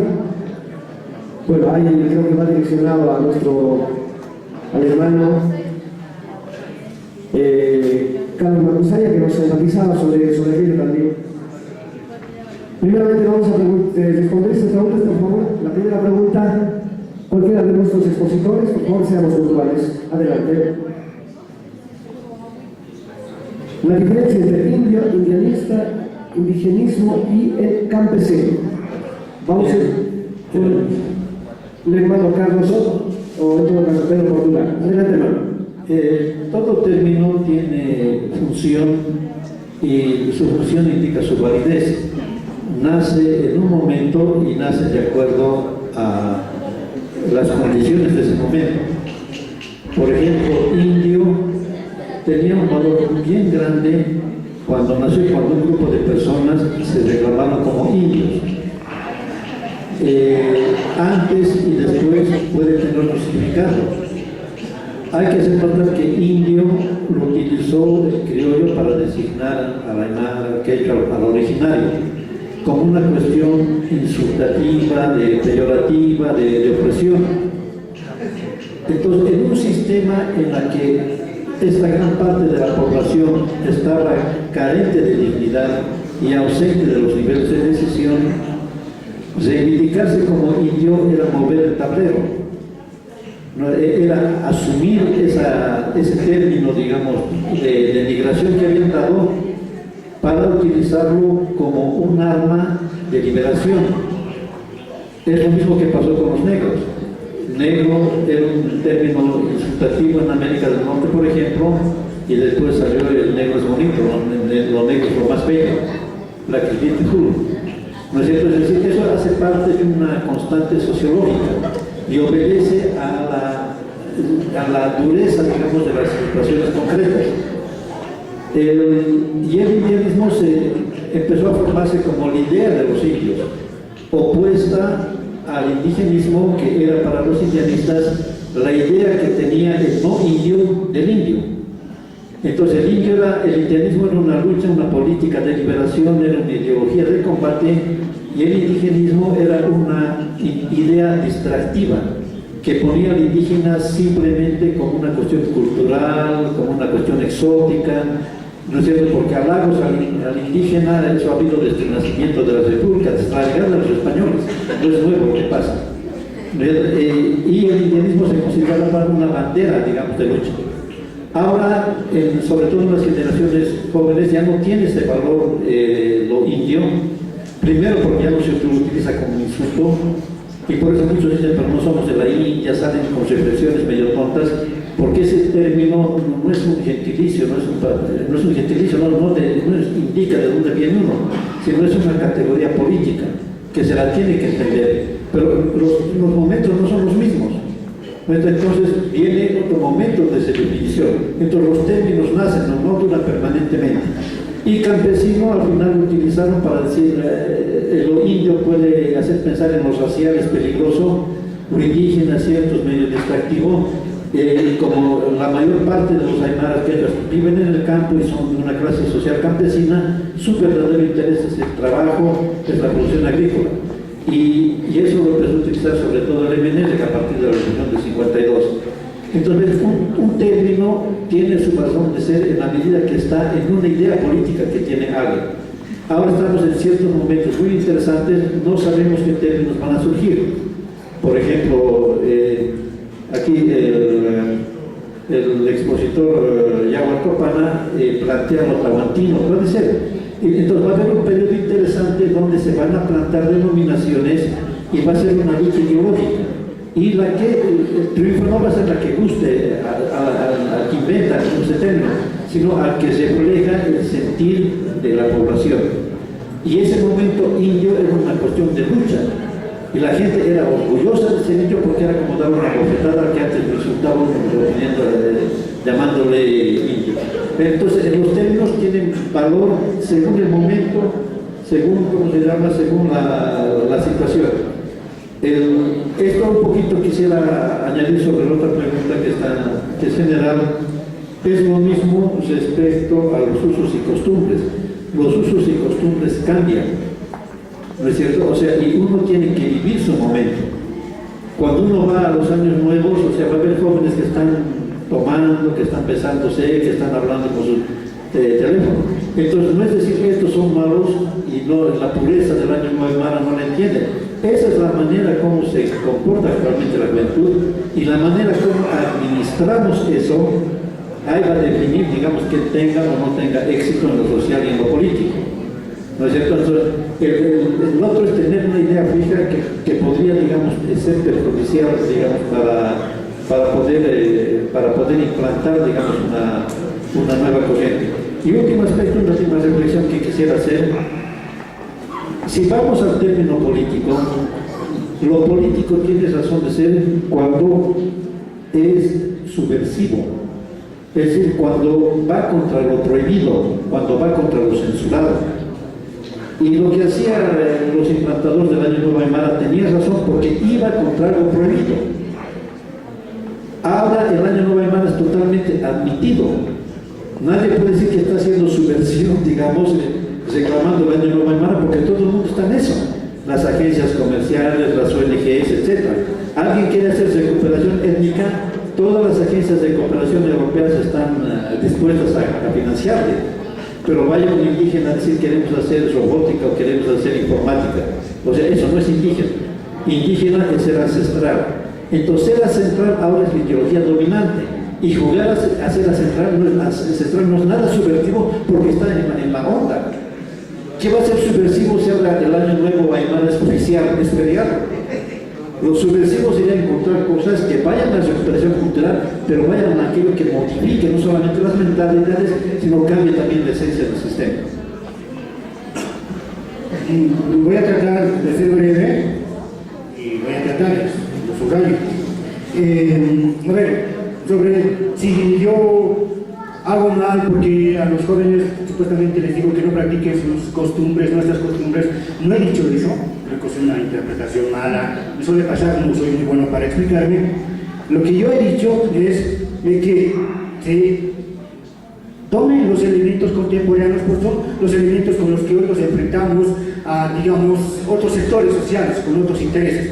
Para dar un ejemplo, yo les había hablado que sepan de nanotecnología, robótica, ingeniería genética, son campos en los que en el mundo se definen muchas cosas de conocimiento. Digamos que podemos saber nosotros de la tecnología que usamos. Para darles un ejemplo, todo lo que nosotros usamos, entramos por internet, por Google, pues visitamos algo, esta empresa la vende a otras empresas que venden productos porque esa información le dice dónde nosotros entramos, qué intereses tenemos, ¿no? Se lo venden. Y bueno, de eso ganan dinero, por eso nosotros nos cobran Google. Bueno, entonces, pero lo sabemos, ¿no? Tendríamos que enterarnos claro, y eso no lo vamos a saber. Bueno, disculpen, no sé cómo sean los docentes, bueno, en La Paz no saben de eso los docentes, están a la antigua. Y luego les decía que enfrenten esto de lo contemporáneo, porque les voy a dar un ejemplo. Bueno, Túpac Katari se revela contra los españoles, está poniendo en riesgo el Estado colonial en ese tiempo. Faltaba gente que maneje las armas españolas, los cañones españoles, faltaban caballos, etc. Porque los españoles se habían preocupado de que esos elementos estén al margen de los indios. Entonces no podían tener esas herramientas para confrontar una situación que tal vez si las tenían, lo hubieran coronado esa enfrentación con éxito. Y hoy día tal vez no hablaríamos de estos temas. Y lo mismo pasa ahora. No, los indios con sus tradiciones, las armas contemporáneas, pero los blancos, por lo tanto los blancos siguen dominando su conocimiento. A mí me pasó en una ocasión estar en un evento en un pueblo y una señora no sabía manejar el celular. Y alguien de una institución que trabajaba así sabía. Y el señor que lo manejaba el celular sabía sus mensajes, su contenido, etcétera, etcétera. ¿Quién tenía el poder sobre ese celular? Sobre lo que esa señora, digamos, tenía contacto con otras personas. Las personas que sabían manejar el celular. Cuando nosotros nos aíslan del conocimiento contemporáneo, es como los españoles nos aislaron de los caballos, de las armas, etc. Es una trampa para mí. Lo voy a decir, esto quiero decir así más o menos. Miren, dos ejemplos. Uno, cuando en Guarizaca pasó esto. Guarizate, deben saberlo, si no lo saben se los recuerdo, o no sé. Cuando los hacendados querían, digamos, poner fin al proyecto de Guarizate, como empieza ya en la década de los 30, la gente del pueblo, los mayores, hacen una zona para morir primero, para salvar a los jóvenes, porque los mayores decían, nosotros ya hemos vivido, los jóvenes van a vivir, van a hacer crecer el pueblo, las comunidades. En cambio, vendría un antropólogo, no, pues tengo que salvar a los mayores, porque ahí está la sabiduría ancestral. Nosotros pensamos como turistas, en el sentido de que nos han metido una forma de identidad, como si fuera un problema de jóvenes y ancianos, recuperación del pasado, etc. No es, mira, este es un problema de acomplejados. Yo les voy a poner un ejemplo, el último ejemplo sobre esto. Es sobre la virginidad. Ese tema pasaba cuando yo era chango, como decimos, nosotros atormentábamos a las mujeres sobre su virginidad. Comentábamos que ella era para virgen, etc. Y las mujeres se atormentaban por pasar por su nuevo novio como virgen. Y si el novio se enteraba o alguien comentaba que no era virgen, la chica lloraba y la sufría, era terrible. Bueno, yo lo recuerdo, y ese tiempo no nos problematizamos. Hoy como recuerda terrible. Y esa mujer tenía que estar todo el tiempo atormentándose para convencer al siguiente hombre que era virgen. Pasa lo mismo con nosotros. Estamos atormentados por mostrar a los caras que nuestra cultura es virgen. Porque el cara ha definido cómo tiene que ser nuestra cultura. Y nosotros queremos mostrarnos ante su autoridad. Y la mujer ante la autoridad del hombre quería mostrarse virgen. Porque quería hacer conocimiento del hombre, en tanto él definía su feminidad. Eso pasa también aquí en temas culturales. Para mí, eso de que si nuestra cultura es, digamos, ancestral no es un problema. Nuestra cultura es viva, no es una pieza de museo. Nuestra cultura no está entre las piedras de Tehuanaco, está en los deportivos que ustedes usan, en los lentes. Es concreto. Finalmente, con esto voy a cerrar. Indio, por alguien ustedes les diga indio de mierda, no les están diciendo que son de la India, les están diciendo que son de raza inferior. Y por lo tanto, porque quiere que hay razas inferiores. Y cuando alguien desde esa condición de ser un sujeto inferiorizado dice, sí, soy indio, ¿qué carajos estás revelando contra ese maltrato, contra esa discriminación? El problema no está en las palabras en sí mismas. Arrecho en Venezuela no quiere decir lo que quiere decir aquí. Un venezolano me decía una vez, Felipe Quispe es un arrecho. Y yo decía, ¿lo conocerá tan íntimamente? Pero luego me enteró que arrecho, digamos, era como si callado, atrevido. Felipe Quispe es eso, pero quiere otra cosa, pues. Porque las palabras tienen otro sentido, depende del contexto, de las situaciones. No nos quedamos que si está bien o no la palabra, veamos en qué sentido social, qué disputa hay en ese escenario para ver qué sentido tiene esa palabra. Y finalmente, este es un ejemplo que yo doy para diferenciar. Ya he diferenciado pero Portugal, indianismo y nigerismo. Yo quiero diferenciar indianismo y catarismo. Este es un ejemplo que lo pongo para hacerlo más o menos interesante, ¿no? Los indianistas querían cambios radicales. Los cataristas querían cambios graduales, poco a poco, eran, digamos, reformistas. Yo pongo el ejemplo de la canción de Daddy Yankee y Luis Fonsi. Los cataristas querían despacito, poquito a poquito. En cambio, los indianistas querían shake, shake, mira. Vamos a la segunda parte y con esto vamos a finalizar, por favor. Esto sí viene direccionado. Vamos a, por toda la paciencia del caso, nuestro compañero Yawar tiene varias preguntas. Va dirigido al hermano Pedro Portugal y Carlos Matusaya. ¿Cuál es la identidad aymara en este siglo XXI? Para tomar en cuenta, por favor, la identidad. Para el hermano Yawar tiene varias preguntas, así que tomen en cuenta. A ver, dice lo siguiente, al hermano Yawar Copal. ¿Cuál es el arte de Mamani Mamani de Tahuantino? ¿O de qué manera, siendo que sigue la tradición pictórica de la Academia Francesa de Bellas Artes? Y la siguiente, que definitivamente, bueno, son dos preguntas que marcan cuáles son las 8 fiestas andinas que dio referencia el autor Manuel.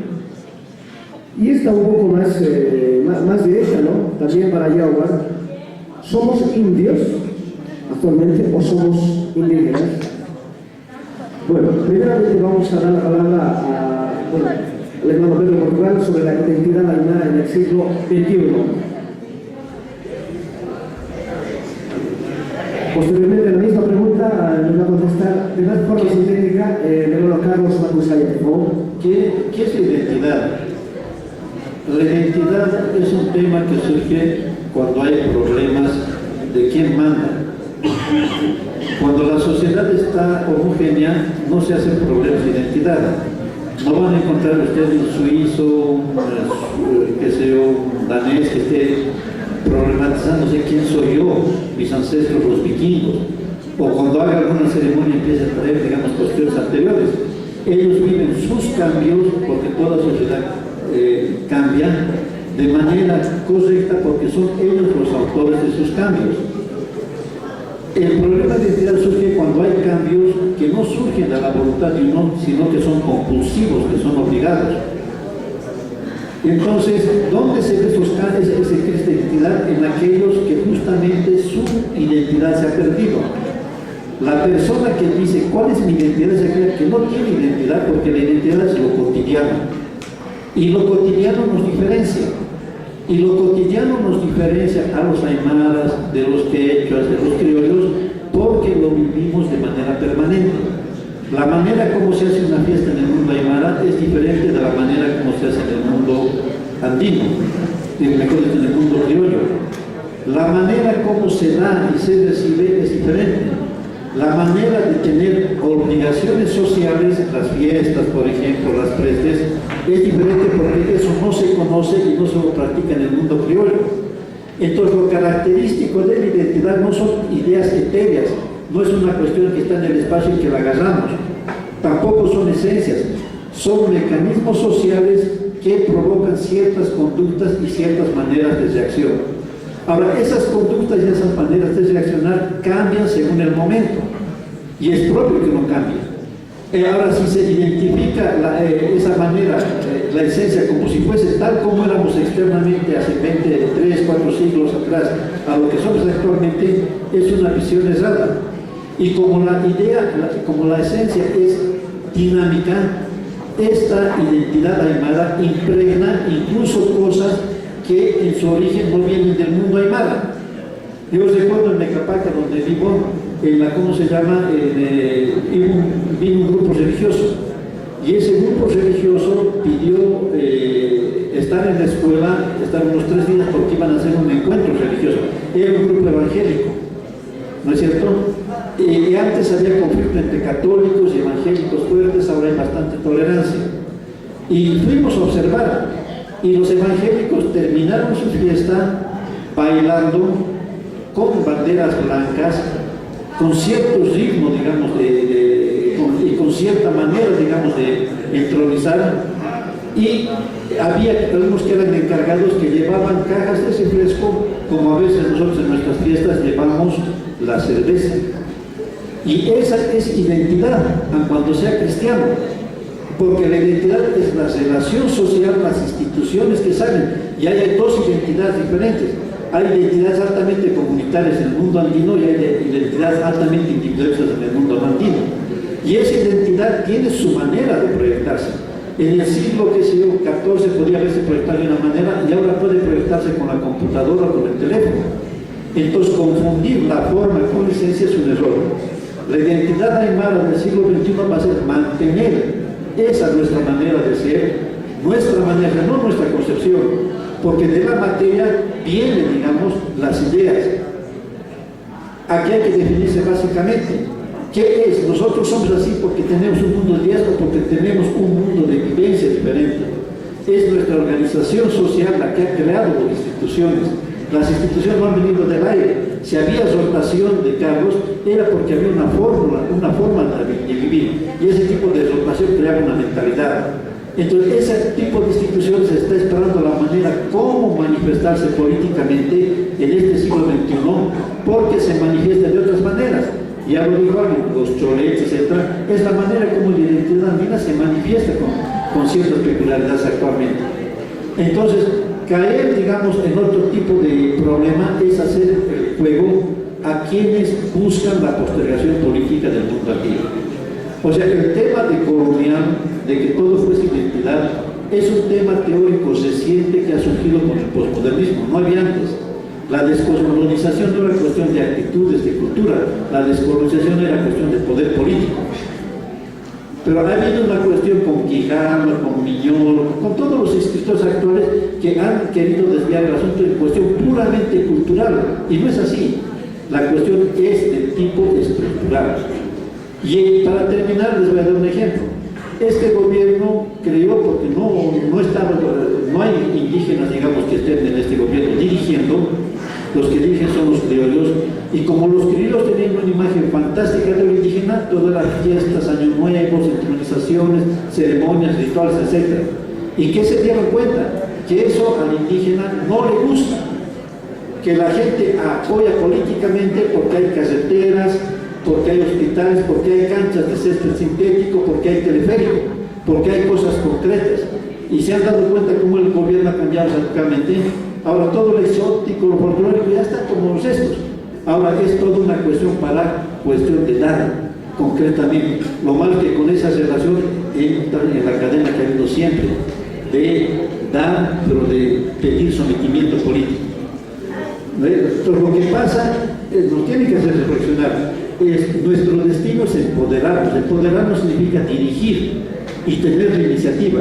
Y lo vamos a hacer con nuestra cultura, que nuestra cultura es lo estructural, son los mecanismos que tenemos sociales, son los mecanismos que generan cultura. La cultura no nace de por sí, la cultura tiene una base material. Y es esa base material con la que tenemos que luchar. Cuando nos desvían en la expresión, es una manera para desviarse. A mí de ver ahora lo que mostraron en el afiche, ese calendario nuevo financiado por todas las ONGs y consultoras europeas. ¿Cuánto Europa ha tenido interés en que el indio se libere? Entonces tendría que parecernos sospechoso cuando todo el mundo esté de acuerdo en algo. Eso no es subversivo, eso es una manera más de mantener la situación tal como está.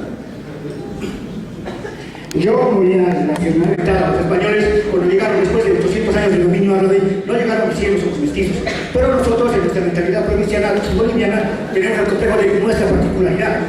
Yo lo diría de la siguiente manera: miren, los españoles llegaron con velas, pero por ejemplo con la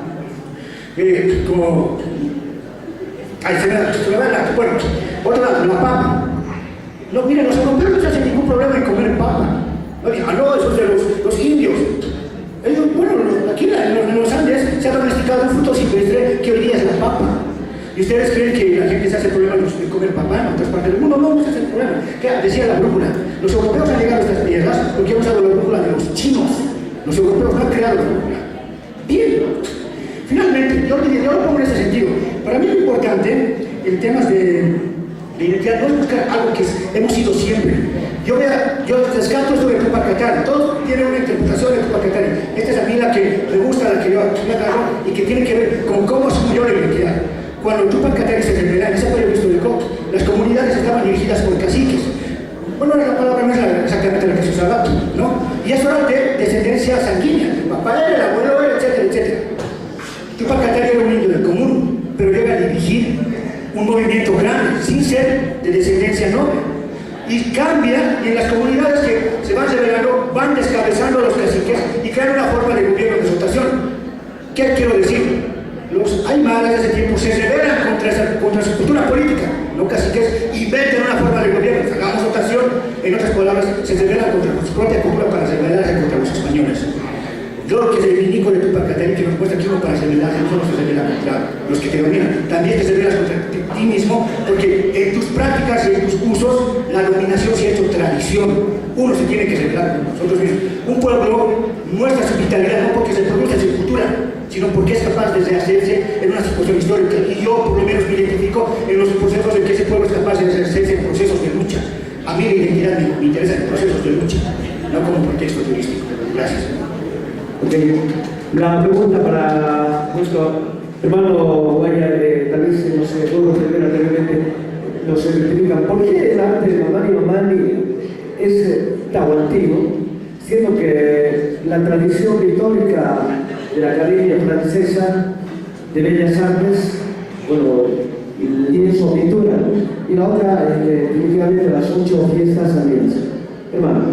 Gracias. Yo quisiera todos los cuestionamientos que nos han hecho recorrerlos en una sola respuesta. Miren, ciertamente cuando el indianismo reivindicó el concepto de indio, nuestra propia gente se rebeló contra él y dijeron: no somos indios, el indio está en la India, es Es un concepto ciertamente muy vago, es muy fácil de explicar. Pero si alguien averigua cómo se llama, por ejemplo, la identidad del que vive en la India, no es indio, se llama hindú. En las ciencias sociales, el único sujeto político reconocido como indio fuimos nosotros, los aymaras, los quechuas y demás nacionalidades. Pero el problema, el día de hoy, no es cómo uno se identifica, sino el problema es cómo te identifica el otro. Y casos concretos. Por ejemplo, en Santa Cruz ha pasado recién. Alguien con nuestros rasgos somáticos, con una vestimenta autóctona, baila en Santa Cruz, y no le van a decir este es alemán, no le dicen este es quechua, no le dicen que este ya es boliviano, igual que nosotros. En la concepción del otro, seguimos siendo indios. Cuando Evo Morales llega al gobierno, dice, no, este indiecito no va a durar. Por el hecho, por más que el autóctono haya llegado a un puesto, a un nivel jerárquico, ya sea académico, al igual que el hombre blanco, para ellos seguiremos representando menos, inferior, seguiremos siendo los de abajo. Ese es el problema real en cuanto a las identidades. Ahora, las identidades no las hemos creado nosotros, estas identidades políticas, históricas, sino quien la crea siempre es quien nos domina. Si ustedes lo ven, hasta el año 50, bien claramente nos llaman indios. Desde el Ministerio de Educación, los planes, los programas, todos se refieren al aymara, al quechua, como indio. Los presidentes de Bolivia se refieren a nosotros como indios. No es algo que nosotros nos hayamos bautizado. Si son ellos también quienes nos cambian. Con la revolución del 52, Víctor Paz dice, no, el término indio les duele mucho. Cambiémosle. Ahora que ya no sea indio, sino que ya sea hermano campesino. Llega 2003, llega 2005, dice, no, tampoco el campesino está bien. El campesino solo es una condición de clase. ¿Qué hacemos? No le gusta ya el concepto indio. Se ofende. Hasta el 2000 se aguantaba. Pero desde las revueltas del año 2000, este indio ya te quiere dar golpes. Entonces, ¿qué le llamamos? Ya que se llame ya indígena. Y el concepto de indígena es una construcción de las ONGs. Es una construcción de los propios gringos, canadienses. Ellos reinventan ese término para denominarnos a nosotros. Por eso ese problema no es así, no es de acá. El problema ya lo han debatido en la Asamblea Constituyente. Ahí han rechazado el concepto indio y han dicho, nosotros no somos indios. Hay otro grupo que ha dicho, nosotros somos originarios. Otro grupo ha dicho, nosotros somos campesinos. Todos querían tener su propia identidad. ¿Y qué ha hecho el Estado? Ha hecho, son pueblos, naciones y pueblos indígena, originario, campesino. Ahora tenemos varias identidades. Es un invento de la intelectualidad boliviana. ¿Quiénes siempre nos están denominando? El indianismo de alguna forma reivindica un término, una categoría que se ha mantenido en el tiempo. Desde 1532, por lo menos hasta el 52, se refieren a nosotros como indios.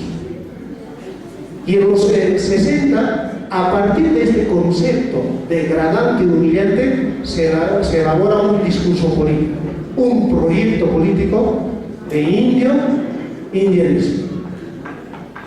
Y los gringos también elaboran de indígena, indigenismo. Pero el indigenismo no aspira a la liberación, no aspira al gobierno propio, no aspira a hacer volver a renacer nuestros valores culturales. En cambio, el indianismo sí. Y lo quiere hacer de forma radical. Quiere que la hegemonía indígena sea la que mande, que sea la idea ordenadora en este país. Había el cuestionamiento de sobre el arte Mamani Mamani, ¿cómo es posible que pueda ser un arte tahuantino? Miren, cuando nosotros hablamos del pasado, la gente quiere ver, y eso también en muchos lugares me lo han dicho, tú hablas del tahuantinsuyo, pero ¿por qué no vienes con tu chullo? ¿Por qué no vienes con tu abarca? ¿Por qué no vienes con tu ropa de bayeta hecho de lana de oveja? Así deberías de caminar. Pero eso es una mirada folclórica, eso es lo que quieren las ONGs, eso es lo que quieren nuestros profesores, que nosotros nos mantengamos. Una cultura no renace, no rejuvenece si es que no se revitaliza. Y la forma de hacer renacer los valores culturales del pasado es justamente lo que está haciendo Mamani Mamani. Mamani Mamani no ha copiado ningún estilo europeo. Un profesor de artes plásticas, el estilo de Mamani Mamani, ¿en qué escuela de arte lo puede encajar? En el humanismo, en el ilustracionismo, ¿en qué? ¿Es impresionista? ¿Qué es el arte Mamani Mamani? No ingresa en ninguno de los parámetros del arte europeo. No ingresa. Los colores que utiliza son colores muy chillones. Esos colores no lo habían podido ingresar en la pintura, cosa que Mamani Mamani lo ha hecho. El arquitecto, otro Mamani, por ejemplo, en el alto, en el caso de los cholets, esa infraestructura y el decorado del interior no lo habían hecho en otros lugares.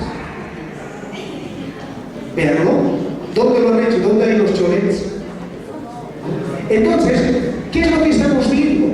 Es que la aymara, el quechua, puede reinventarse. Si bien la sociedad blanco-mestiza no nos ha dejado ingresar a sus zonas residenciales, por ejemplo, por Miraflores, Obrajes, Carapoto, son zonas residenciales, donde solo vive la sociedad blanco-mestiza. Y sus casas se llaman los chalets.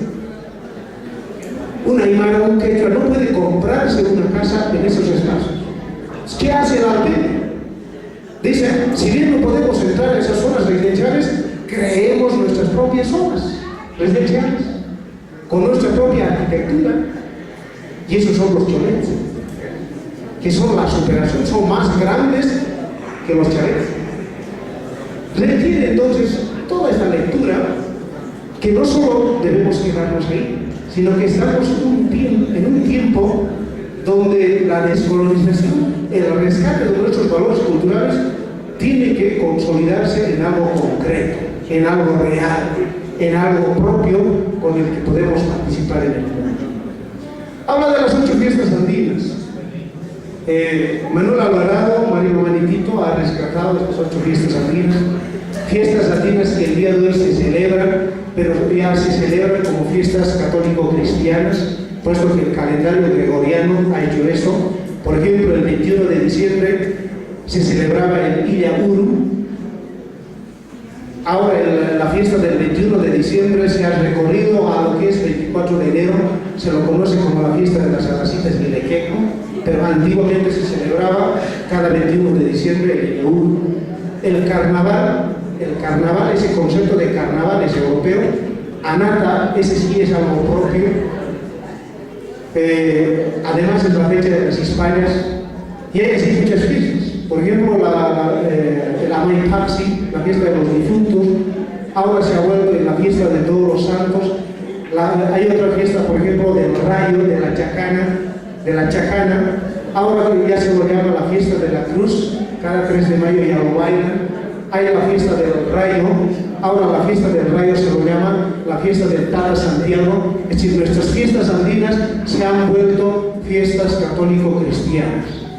Esas fiestas tienen que volver a su sentido original. Son fiestas, es como el Yatiri. El Yatiri mira la coca, pero a la vez ya también toca la campana, está con su cruz. Entonces hay una sincretización cultural. Ya no es algo puro.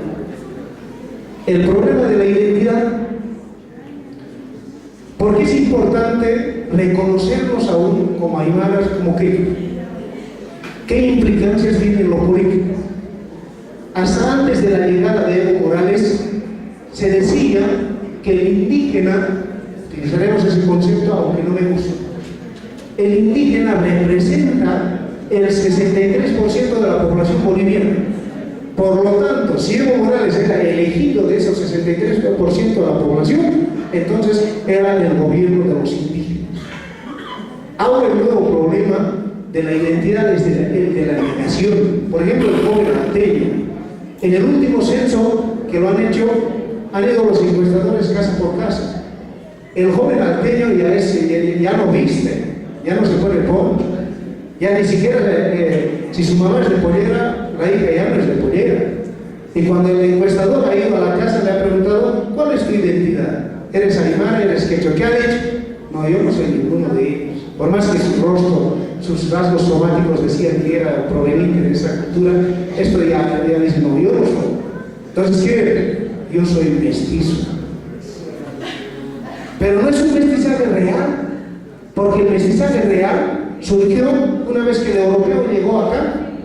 Fue una mezcla, mitad de europeo, mitad indio. Eso sí era el mestizo. Pero ¿qué tipo de mestizo es entonces este que niega su identidad cultural? Es un mestizo cultural. No es un mestizaje racial, no es un mestizaje puro, es nada más un mestizaje cultural. Es aymara, su papá, su mamá es de Pollera, proveniente del área rural, pero al emigrar a la ciudad niega su identidad y piensa que al vivir en la ciudad ya pertenece a otra identidad cultural y dice yo soy mestizo. Ese es un error muy grande, porque siendo así, el indígena de aquí a unos cuantos años ya no representará ni el 20%, como en el Perú, solo ya está sus 27, 28%, y dicen el indígena ya es minoría. Entonces, en cuanto político, la reafirmación de la identidad es muy importante. Mientras sigamos siendo la mayoría etnonacional en este país, bueno, pues podremos seguir pensando en otro proyecto político de Estado y también en una hegemonía de lo indígena o de lo indígena. Nada más, muchísimas gracias.